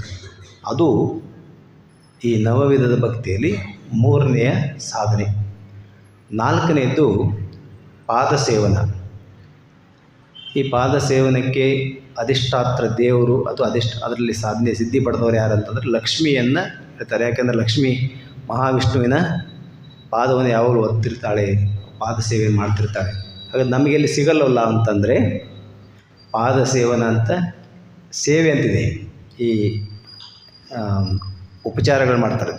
ದೇವರ ಪೂಜೆ ಅಂದರೆ ಉಪಚಾರ, ಷೋಡಶೋಪಚಾರ, ಪಂಚೋಪಚಾರ ಅಂತಿದೆಯಲ್ಲ, ಅದರಲ್ಲಿ ಕೊನೆಗೆ ಅದು ಪಾದಸೇವನ ನಾವೇ ಭಾವಿಸ್ಬೋದು. ಇದೆಲ್ಲವೂ ಕೂಡ ಭಾವನಾತ್ಮಕವಾಗಿ ನಾವು ಅದನ್ನು ತೆಗೆದುಕೊಳ್ಳುವಂಥದ್ದು ಆ ಪಾದಸೇವನ. ಆಮೇಲೆ ಅರ್ಚನಂ, ಪೂಜೆ. ಕಲಿಯುಗದಲ್ಲಿ ಇದರ ಬಗ್ಗೆ ತುಂಬ ಶ್ರದ್ಧೆ, ಅಂದರೆ ಜನರಿಗೆ ದೇವಸ್ಥಾನಗಳು ತುಂಬ ಆಗ್ತಾಯಿದೆ ಅಲ್ವಾ. ನೀವು ಈ ಊರಿನಲ್ಲೂ ತುಂಬ ಆಗಿರಬೇಕು, ಎಲ್ಲೆಲ್ಲಿ ಕಂತು ಅಲ್ಲೆಲ್ಲ ದೇವಸ್ಥಾನಗಳು. ಅರ್ಚನೆ ಬಗ್ಗೆ ಕಲಿಯುಗದಲ್ಲಿ ವಿಶೇಷ ಆಸಕ್ತಿ ಇದೆ. ಆದರೆ ಅರ್ಚನೆಯನ್ನು ಹೇಗೆ ಮಾಡಬೇಕು ಅನ್ನೋದರ ಬಗ್ಗೆ ಜನ ತಿಳ್ಕೊಂಡಿಲ್ಲ. ಅಂದರೆ ಶಾಸ್ತ್ರಗಳಲ್ಲಿ ಇದೆಲ್ಲ ಹೇಗೆ ಭಕ್ತಿಶಾಸ್ತ್ರಗಳಲ್ಲಿ ಹೇಗೆ ಅರ್ಚನೆ ಮಾಡಿದರೆ ಅವನು ಒಲಿಸ್ಕೋಬೋದು ಅಂತ. ಅದರಲ್ಲಿ ಕೃಷ್ಣನು ಹೇಳಿದನು, ಪತ್ರಂ ಪುಷ್ಪಂ ಫಲಂ ತೋಯಂ ಯೋಮೇ ಭಕ್ತ್ಯ ಪ್ರಯಚ್ಛತಿ.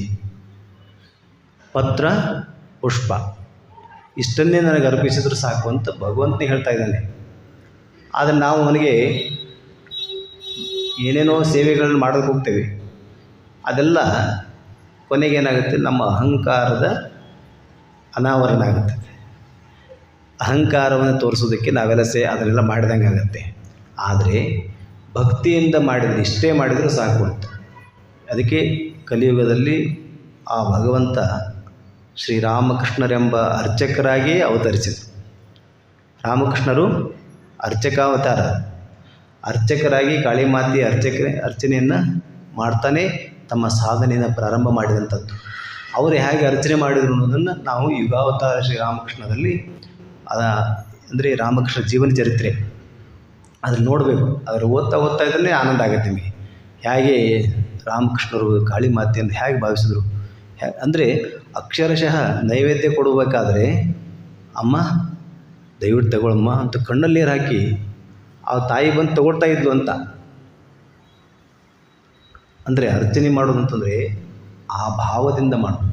ಹೀಗೆ ಅರ್ಚನೆ ಹಿಂದೆ ಇದಕ್ಕೆ ಈ ಭಾಗವತದಲ್ಲಿ ಹೇಳುವಂಥದ್ದು, ಪೃಥು ಚಕ್ರವರ್ತಿ ಅಂತ ಅವನನ್ನು ಅರ್ಚನೆಗೆ ಅರ್ಚನೆಯಲ್ಲಿ ತುಂಬ ಸಾಧನೆಯನ್ನು ಗಳಿಸಿದಂಥವ್ರು, ಸಾಧನೆ ಮಾಡಿ ಸಿದ್ಧಿ ಗಳಿಸಿದಂಥ ಋತುರಾಜ ಅಂತ. ಅವನು ಬಹಳ ದೊಡ್ಡ ಯಜ್ಞ ಮಾಡಿರ್ತಾನೆ.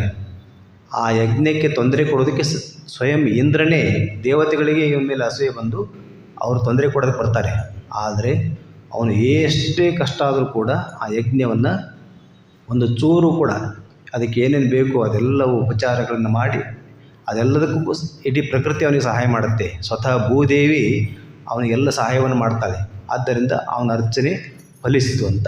ಆದ್ದರಿಂದ ಅರ್ಚನೆಗೆ ಅವನ ಹೆಸರನ್ನು ಹೇಳ್ತಾರೆ. ಅರ್ಚನೆ ಈ ವಿಧವಾದ ಭಕ್ತಿಯನ್ನು ಅರ್ಚನಾ ರೀತಿಯಲ್ಲಿ ತನ್ನ ಭಕ್ತಿಯನ್ನು ವ್ಯಕ್ತಪಡಿಸಿದ ಅರ್ಚನೆಯ ಮೂಲಕ ವ್ಯಕ್ತಪಡಿಸಿದ್ದಕ್ಕೆ ಪಡಿಸಿ ಅದರಲ್ಲಿ ಸಿದ್ಧಿಯನ್ನು ಪಡ್ಕೊಂಡಂಥವನು. ಹಾಗಾಗಿ ಇಲ್ಲಿ ರಾಮಕೃಷ್ಣ ನಮಗೆ ಸಾಕ್ಷಾತ್ತಾಗಿದ್ದಾರೆ. ನೀವು ಕೂಡ ಬಹಳ ಜನ ಏನು ಅರ್ಪಣೆ ಮಾಡಬೇಕು ದೇವರಿಗೆ? ದೇವರ ಅರ್ಚನೆಗೆ ಏನು ಕೊಡಬೇಕು? ಎಲ್ಲವೂ ಅವನಿಗೆ ಸ್ವೀಕರಿಸೋದಕ್ಕೆ ಸಿದ್ಧನಿದ್ದಾನೆ. ಆದರೆ ಕೊಡುವುದು ನಮಗೆ ಗೊತ್ತಿರಬೇಕು. ಅದರಲ್ಲಿ ಏನು ಈ ಪೂಜೆ ಕೆಲವು ಏನೋ ತರಬೇಕಾದ್ರೆ ಹೂವಾಗಿರ್ಬೋದು, ಹಣ್ಣಾಗಿರ್ಬೋದು, ಅವೆಲ್ಲ ಸ್ವಲ್ಪ ಅಪವಿತ್ರಗೊಂಡಿದ್ದಾವೆ ಅಂತಂದರೆ ಅದನ್ನು ಕೊಡಬಾರ್ದು ಅಂತ. ಖಂಡಿತವಾಗಿಯೂ ನಾವು ಪೂಜೆಯ ಪ್ರಾರಂಭಿಕ ಹಂತದಲ್ಲಿದ್ದರೆ ಶುದ್ಧವಾದದ್ದನ್ನೇ ಕೊಡಬೇಕು.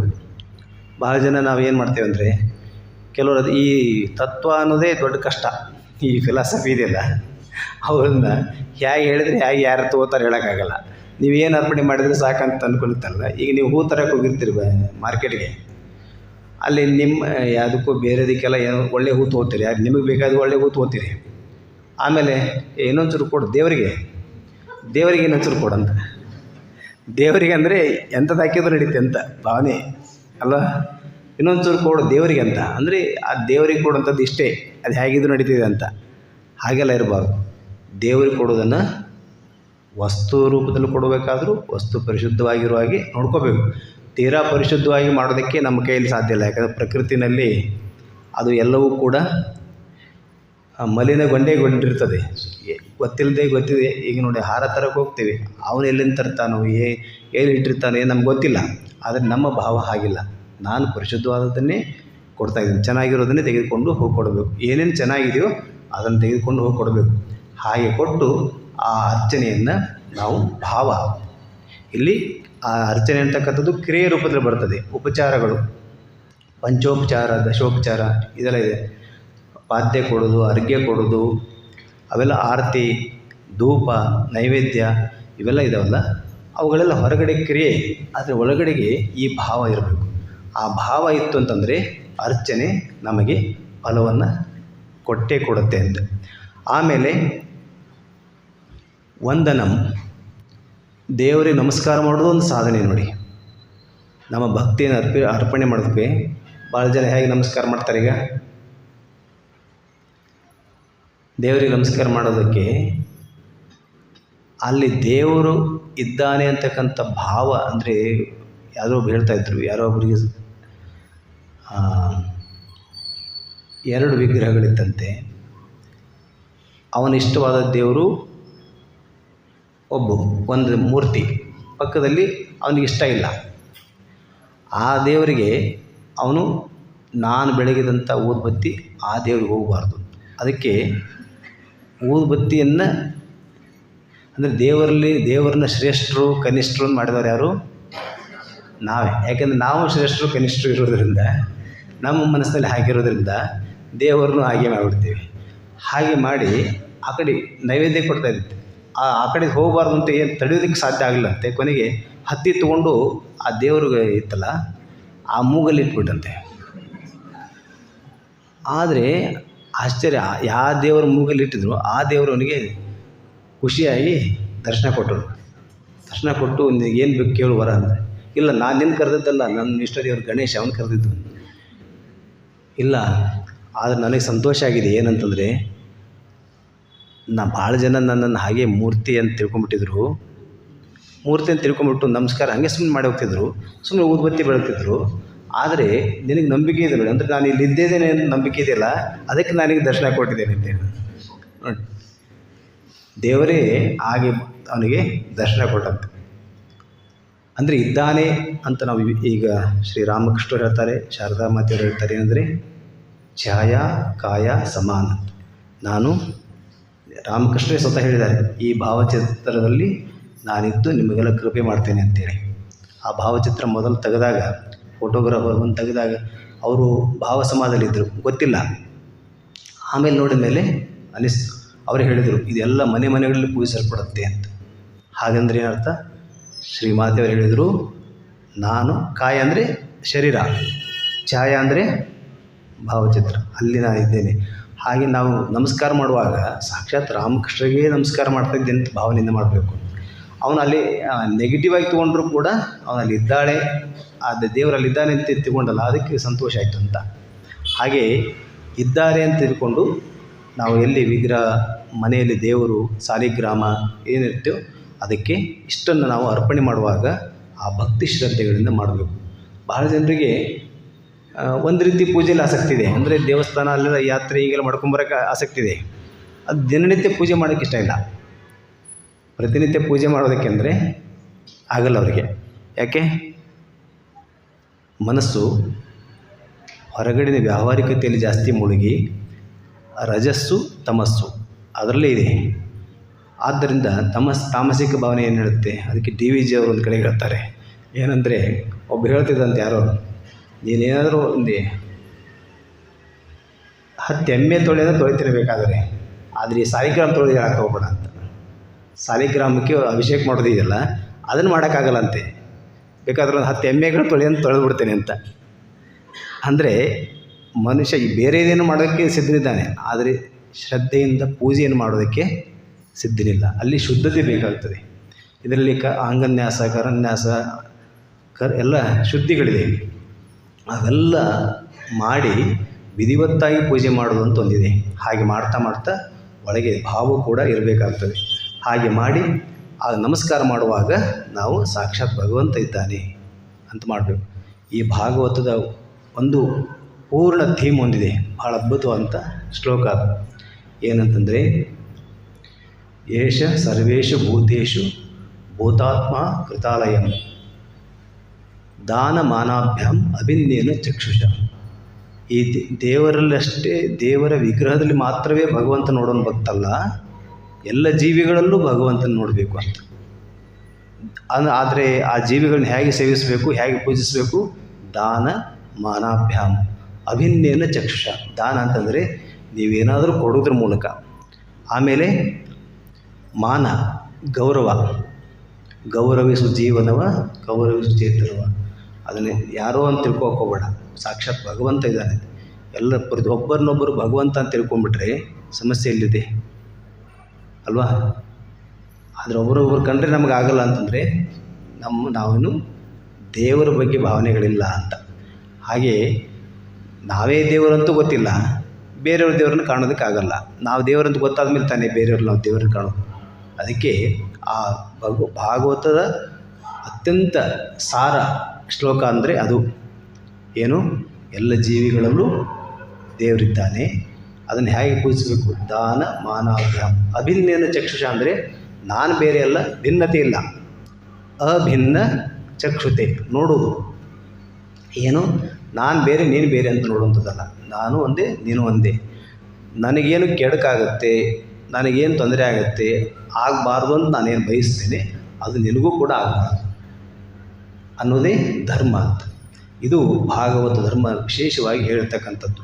ಇಲ್ಲಿ ನಾವು ವಂದನವನ್ನು ಹೇಳುವಾಗ ಅದನ್ನ ಹೇಳಬೇಕು. ವಂದನೆ ಅಂತಂದರೆ ಬೇರೆಯವರಿಗೆ ವಿಗ್ರಹದ ಮುಂದೆ ಹೋಗಿ ನಮಸ್ಕಾರ ಮಾಡುವಾಗೂ ಆ ಭಾವನೆ, ನಿಮ್ಮ ಎದುರು ಯಾರಾದರಿಗೆ ನಮಸ್ಕಾರ ಮಾಡುವಾಗೂ ಅದೇ ಭಾವನೆ, ಸಾಧು ಸಂತರಿಗೆ ನಮಸ್ಕಾರ ಮಾಡುವಾಗೂ ಅವರೊಳಗೆ ಕೇವಲ ನಾನು ಸಾಧು ಸಂತರಿಗೆ ನಮಸ್ಕಾರ ಮಾಡ್ತಾ ಇಲ್ಲ, ಭಗವಂತನಿಗೆ ನಮಸ್ಕಾರ ಮಾಡ್ತಾ ಇದ್ದೇನೆ ಅಂತಕ್ಕಂಥ ಭಾವನೆ. ಕೊನೆಯದು ದಾಸ್ಯ. ದಾಸ್ಯ ಭಾವನೆಗೆ ಹನುಮಂತನನ್ನು ನಾವು ಇದರಲ್ಲಿ ಆದರ್ಶವಾಗಿ, ದಾಸ್ಯ ಭಾವಕ್ಕೆ ಆದರ್ಶ ಹನುಮಂತ. ಯಾವಾಗಲೂ ಕೃತಮಸ್ತಕಾಂಜಲಿ, ರಾಮನ ಪದತಲದಲ್ಲಿ ಅವನ ಕಾರ್ಯವನ್ನು ಮಾಡಿ ಯಾವಾಗಲೂ ನಿರಂತರವಾಗಿ ಅವನ ಕಾರ್ಯವನ್ನು ಮಾಡಿ ಮತ್ತೆ ನಾನಿನ್ನ ದಾಸ ಅಂತಕ್ಕಂಥ ಭಾವ. ಭಗವಂತನಿಗೆ ನಾವು ಮಾಡಿ ನಾವು ಎಷ್ಟು ಮಾಡಿದ್ವಿ ಗೊತ್ತಾ ಅನ್ನೋಕ್ಕೆ ಹೋಗ್ಬಾರ್ದು ಅಲ್ವಾ? ನಾವೇನೂ ಮಾಡಿರಲ್ಲ. ಯಾರೋ ಬರ್ತಿರ್ತಾರೆ ಆಶ್ರಮಕ್ಕೆ, ಏನೋ ಒಂದು ಸ್ವಲ್ಪ ಕೆಲಸ ಮಾಡ್ತಾರೆ.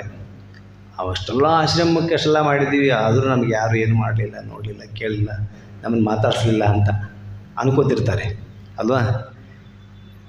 ನಾವು ದಾಸ್ಯ ಭಾವ ಇರಬೇಕು. ಅಂದರೆ ಭಗವಂತನ ದಾಸರು ನಾವು. ಆ ದಾಸಭಾವ ಇದೆಯಲ್ಲ, ಅಹಂಕಾರವನ್ನು ಅಳಿಸುತ್ತೆ. ಇಲ್ಲಾಂದರೆ ಮನುಷ್ಯ ಸುಮ್ಮನೆ ಅಹಂಕಾರ ಪಡ್ತಿರ್ತಾನೆ. ಅದಕ್ಕೆ ಕಾರಣ ಇಲ್ಲ. ಮನುಷ್ಯರ ಅಹಂಕಾರಕ್ಕೆ ಬಹಳದಕ್ಕೆ ಕಾರಣ ಇರಲ್ಲ. ಏನು ಮಾಡದಿದ್ರು ನಾನು ಏನು ಮಾಡಿದ್ದೀನಿ ಅಂತ ಭಾವಿಸುತ್ತೆ. ಆದರೆ ಭಗವಂತನ ಶರಣಾಗತನಾದನೆ ಅಂತಾನೆ, ನಾನು ಅವನ ದಾಸ, ಅವನು ಪ್ರಭು, ನಾನು ದಾಸ, ಅವನು ಸ್ವಾಮಿ, ನಾನು ದಾಸ, ಅವನೇನು ಇಚ್ಛೆ ಪಡ್ತಾನೆ ಅದು ಮಾಡೋದು. ಇದಕ್ಕೆ ಯಾರ ಆದರ್ಶ? ಆಂಜನೇಯ. ಇಡೀ ರಾಮಾಯಣ ನಡೆದದ್ದು, ಈ ರಾಮಾಯಣದಲ್ಲಿ ಎಂತೆಂಥ ಮಹತ್ ಕಾರ್ಯಗಳನ್ನು ಮಾಡಿದ್ದು ಹನುಮಂತನೇ. ಆದರೆ ಕೊನೆಗೆ ಅವನು ದಾಸನಾಗಿ, ನಾನು ರಾಮನ ದಾಸ ಅಷ್ಟೇ ಅಂತಕ್ಕಂಥ ಭಾವನೆಯಿಂದ ಉಳ್ಕೊಂಡ. ಅದಕ್ಕೆ ಡಿ ವಿ ಜಿಯವರು ಒಂದು ಕಡೆ ಹೇಳ್ತಾರೆ, ಘನತತ್ವ ಒಂದಕ್ಕೆ ದಿನರಾತ್ರಿ ಮನಸ್ಸೋತು. ಒಂದು ಘನತತ್ವ, ಅದಕ್ಕೆ ಒಂದು ಮನಸ್ಸೋತ್ಬಿಟ್ಟ. ನಾವು ಹಾಗೆ ಯಾವುದೋ ಒಬ್ಬ ಆದರ್ಶ ವ್ಯಕ್ತಿಗೆ ನಮ್ಮ ಮನಸ್ಸನ್ನು ಪೂರ್ಣ ವಹಿಸಿಬಿಟ್ಟು ಅಂತಂದರೆ ಪೂರ್ಣವರು ನಾವು ದಾಸರು. ಆ ಮಹಿಮೆ ಎಲ್ಲಿದೆ? ವಿವೇಕಾನಂದರು, ರಾಮಕೃಷ್ಣರು, ಶಾರದಾ ಮಾತೆ, ನಿಮಗೆ ಯಾರಿಷ್ಟದ ಆ ಮಹಾತ್ಮರು, ಅವರಲ್ಲಿ ಒಂದು ಘನತತ್ವ. ಅದಕ್ಕಾಗಿ ನಾವು ಏನೋ ಮಾಡಿದರೆ ಜೀವನದಲ್ಲಿ, ಅದು ನಮ್ಮನ್ನು ಮನಸ್ಸನ್ನು ಗೆದ್ದಿದೆ. ಅದಕ್ಕಾಗಿ ನಾವು ಇಡೀ ದಿನರಾತ್ರಿ ಮನಸ್ಸೋತು, ಹಗಲು ರಾತ್ರಿ ಅದಕ್ಕೋಸ್ಕರ ಮನಸ್ಸನ್ನು ಕೊಡುವಂಥದ್ದು. ಇದು ಹನುಮಂತನ ಉಪದೇಶ ಅಂಥೇಳಿ ಡಿ ವಿ ಜಿಯವರು ಹೇಳ್ತಾರೆ. ಹಾಗೆ ದಾಸ್ಯ ಭಾವನೆಗೆ ಹನುಮಂತ. ಸಖ್ಯ, 8ನೇದು ಸಖ್ಯ ಭಾವನೆ ಅಂದರೆ ಭಗವಂತನನ್ನು ಸಖ ಅಂತ ಭಾವಿಸೋದಂತ. ಇದು ಭಕ್ತಿಯ ಇನ್ನೊಂದು ವಿಧ. ನಾವು ದಾಸ ಅಂತ ಭಾವಿಸ್ಕೊಳ್ಳೋದು ಒಂದು ವಿಧ, ಸಖ, ನಾನು ಗೆಳೆಯ, ನನ್ನ ಗೆಳೆಯ ಅಂತ. ಯಾರು ಹಂಗೆ ಭಾವಿಸಿದ್ದು? ಕೃಷ್ಣ ಸುಧಾಮ, ಕೃಷ್ಣ ಅರ್ಜುನ, ಇವರೆಲ್ಲ ಅರ್ಜುನ, ಉದ್ಧವ, ಸುಧಾಮ ಇವರೆಲ್ಲ ಕೃಷ್ಣನನ್ನೇ ತಮ್ಮ ಗೆಳೆಯ ಅಂತ ಭಾವಿಸಿದರು. ಹಾಗೆ ಭಾವಿಸಿ ಅಷ್ಟು ನೋಡಿ, ಆ ಭಾವ ಬರಬೇಕಂದ್ರೆ ಎಷ್ಟು ಕಷ್ಟ ಅಲ್ವಾ. ನಮಗೆ ಯಾವುದಾದ್ರೂ ಒಂದರ ಭಾವ ಪರಿಚಯ ಆಗಬೇಕು. ಯಾವುದಾದ್ರೂ ಒಂದು, ಅದಕ್ಕೆ ಹೇಳ್ತಾರೆ ಪ್ರೀತಿ ಅಂತ ಏನಂತ ಗೊತ್ತಾಗಬೇಕಂದ್ರೆ ನಾವು ಯಾರನ್ನಾರು ಪ್ರೀತಿಸಿದ್ರೆ ಮಾತ್ರ ಗೊತ್ತಾಗುತ್ತೆ. ಆ ಪ್ರೀತಿ, ತಾಯಿ ಇದ್ದಾಳಲ್ಲ, ತಾಯಿ ತನ್ನ ಮಗನನ್ನು ಪ್ರೀತಿಸ್ತಿರ್ತಾಳೆ. ಯಾವ ಬಗ್ಗೆ ಎಷ್ಟು ಪ್ರೀತಿಸ್ತಿರ್ತಾಳೆ ಅಂತ, ಆ ಪ್ರೀತಿಯ ಬೆಲೆ ಎಷ್ಟು, ಆ ಪ್ರೀತಿ ಎಷ್ಟು ಅದ್ಭುತವಾದಂಥದ್ದು ಗೊತ್ತಾಗಬೇಕಂದ್ರೆ ಪ್ರೀತಿಸಿದವರಿಗೆ ಗೊತ್ತು. ಹಾಗೆ ಆ ಅರ್ಜುನ ಮತ್ತು ಉದ್ಧವ, ಸುಧಾಮ ಅವರೆಲ್ಲ ಮತ್ತು ಹಲವು ಗೋಪ ಬಾಲಕರು ಅವರೆಲ್ಲ ಕೃಷ್ಣನನ್ನು, ಸಾಕ್ಷಾತ್ ಕೃಷ್ಣ ಅವ್ರಿಗೆ ಗೊತ್ತು, ಅವನು ಜಗತ್ತೊಡೆಯ, ಈ ಜಗತ್ತನ್ನು ನಡೆಸ್ತಾ ಇರ್ತಕ್ಕಂಥ ಅವನು ಅವತಾರ ಪುರುಷ ಅಂತ ಗೊತ್ತಿದ್ದರೂ ಅವನನ್ನು ಸಖನಂತೆ ಅವರು ಸೇವಿಸಿದರು. ಹಾಗಾಗಿ ಅವನು ಸಖನಾಗಿ ಅವರ ಜೊತೆಗೆ ನಡ್ಕೊಂಡ. ಭಗವಂತ ಹೇಗೆ ನೀವು ಹೇಗೆ ಭಾವಿಸ್ತೀರಿ ಹಾಗೆ ನಿಮ್ಮ ಒಡನಾಟ, ಅವನ ಜೊತೆಗೆ ಒಡನಾಟ ಆಗಿರಬೇಕು. ಅಕ್ಕ ಮಹಾದೇವಿ, ಮೀರಾಬಾಯಿ ಎಲ್ಲ ಹೇಗೆ ಭಾವಿಸಿದರು? ಭಗವಂತನೇ ನಮ್ಮ ಪತಿ, ಮಧುರ ಭಾವದ ಸಾಧನೆಯನ್ನು ಮಾಡಿದರು. ಹಾಗೆ ಈ ರೀತಿಯಾದಂಥ ಭಾವಗಳಿದೆ. ಈ ಸಖ್ಯ ಭಾವ ಅಂತಕ್ಕಂಥದ್ದು ಈ ನವವಿಧ ಭಕ್ತಿಯಲ್ಲಿ 8ನೇದು.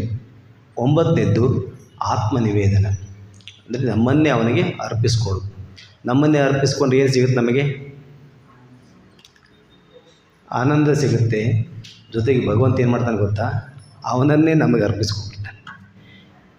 ಹನುಮಂತಿಗೆ ಎಲ್ಲ ಆಯಿತು, ರಾಮಾಯಣ ನಡೀತು. ಕೊನೆಗೆ ಒಂದು ರಾಜ್ಯಸಭೆ, ಎಲ್ಲರಿಗೂ ಏನೇನೋ ಕೊಡ್ತಾ ಇದ್ದಾನೆ. ಅಂದರೆ ಯುದ್ಧದಲ್ಲಿ ಸಹಾಯ ಮಾಡಿದ್ದಕ್ಕೆ ಎಲ್ಲರಿಗೂ ಸನ್ಮಾನ ಮಾಡ್ತಾ ಇದ್ದಾನೆ ರಾಮ. ಕೊನೆಗೆ ಆಂಜನೇಯ ಇದ್ದಾನೆ, ಅವನಿಗೇನು ಅವನಿಗೇನು ಕೊಡಬೇಕು ಅಂತ, ಆ ರಾಮನಿಗೆ ಏನು ಕೊಡಬೇಕಂತ ತೋಚ್ತಾ ಇಲ್ಲ. ಯಾಕೆಂತಂದರೆ ಅವನು ಮಾಡಿದಂಥ ಕಾರ್ಯ ಯಾರೋ ಮಾಡಿದ ಸಣ್ಣ ಪುಟ್ಟ ಕೆಲಸ ಅಲ್ಲ. ಇಲ್ಲಿ ಇಷ್ಟೆಲ್ಲ ಮಾಡಿದ್ದಾರೆ, ಅವನಿಗೇನು ಕೊಡೋಕ್ಕೆ ಸಾಧ್ಯ ಇಲ್ಲ ಅಂಥೇಳಿ ಹೋಗಿ ಕೆಳಗಿಳಿದು ಬಂದು ಅವನನ್ನು ಅಪ್ಕೊಳ್ತಾನೆ. ಅಪ್ಕೊಂಡು ಹೇಳ್ತಾನೆ. ಅದಕ್ಕೆ ಪುರುಷೋತ್ತಮಂಜಿಯವರು ಈ ಘಟನೆಯನ್ನು ಕುರಿತು ಒಂದು ಕವನವನ್ನು ಬರೆದಿದ್ದಾರೆ. ಅವನಿಗೆ ಏನು ಸಲ್ಲಬೇಕು ಅಂತಂದರೆ ಪ್ರಭುವಿನ ಆಲಿಂಗನವೇ ದೊಡ್ಡ ಸನ್ಮಾನ ಅಂತ. ಅದಕ್ಕಿಂತ ದೊಡ್ಡ ಸನ್ಮಾನ ಇಲ್ಲ. ಏನೇನು ಮಾಡಿದ ರಾಮ? ತನ್ನನ್ನೇ ಅವನಿಗೆ ಅರ್ಪಿಸ್ಕೊಂಡ ಅಂತ. ಭಕ್ತನಿಗೆ ದೊಡ್ಡ ಶಕ್ತಿ ಇದೆ. ಏನು ಶಕ್ತಿ ಅಂದರೆ ಭಗವಂತನನ್ನೇ ಗಟ್ಟಿ ಹಾಕಿಕೊಂಡು ಭಗವಂತನ ಎಲ್ಲೆಂದರಲ್ಲಿ ಕರೆಸ್ಕೊಂಡು ಹೋಗುವಂಥ ಶಕ್ತಿ ಭಕ್ತನಿಗಿದೆ. ಹಾಗೆ ಭಗವಂತ ಅವನನ್ನೇ ಅರ್ಪಿಸ್ಕೊಂಡು ಬಿಡ್ತಾನೆ. ಆವಾಗ ಜನ್ಮ ಸಾರ್ಥಕ ಆಗ್ತದೆ.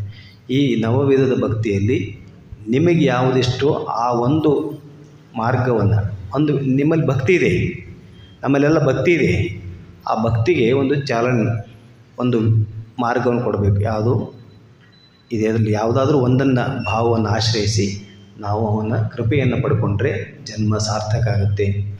ನೀವು ರಾಮಕೃಷ್ಣ ಹತ್ರ ಒಬ್ಬರು ಬರ್ತಿದ್ರು, ಗೋಪಾಲಯಮ್ಮ ಅಂತ. ಅವಳು ಮನೆಯಲ್ಲಿ ಪುಟ್ಟ ಮಗು ಇತ್ತು.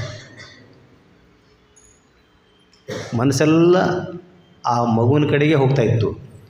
ಅದಕ್ಕೆ ರಾಮಕೃಷ್ಣ ಹತ್ರ ಬಂದು ಕೇಳಿದ್ರು, ನನಗೆ ಭಗವಂತನ ಕಡೆ ಮನಸ್ಸು ಹೋಗ್ತಾ ಇಲ್ಲ, ಬರೀ ಮಗುವಿನ ಚಿಕ್ಕ ಮಗು ಇದೆ, ಅವನ ಕಡೆ ಹೋಗ್ತಾ ಇದೆ ಅಂತ.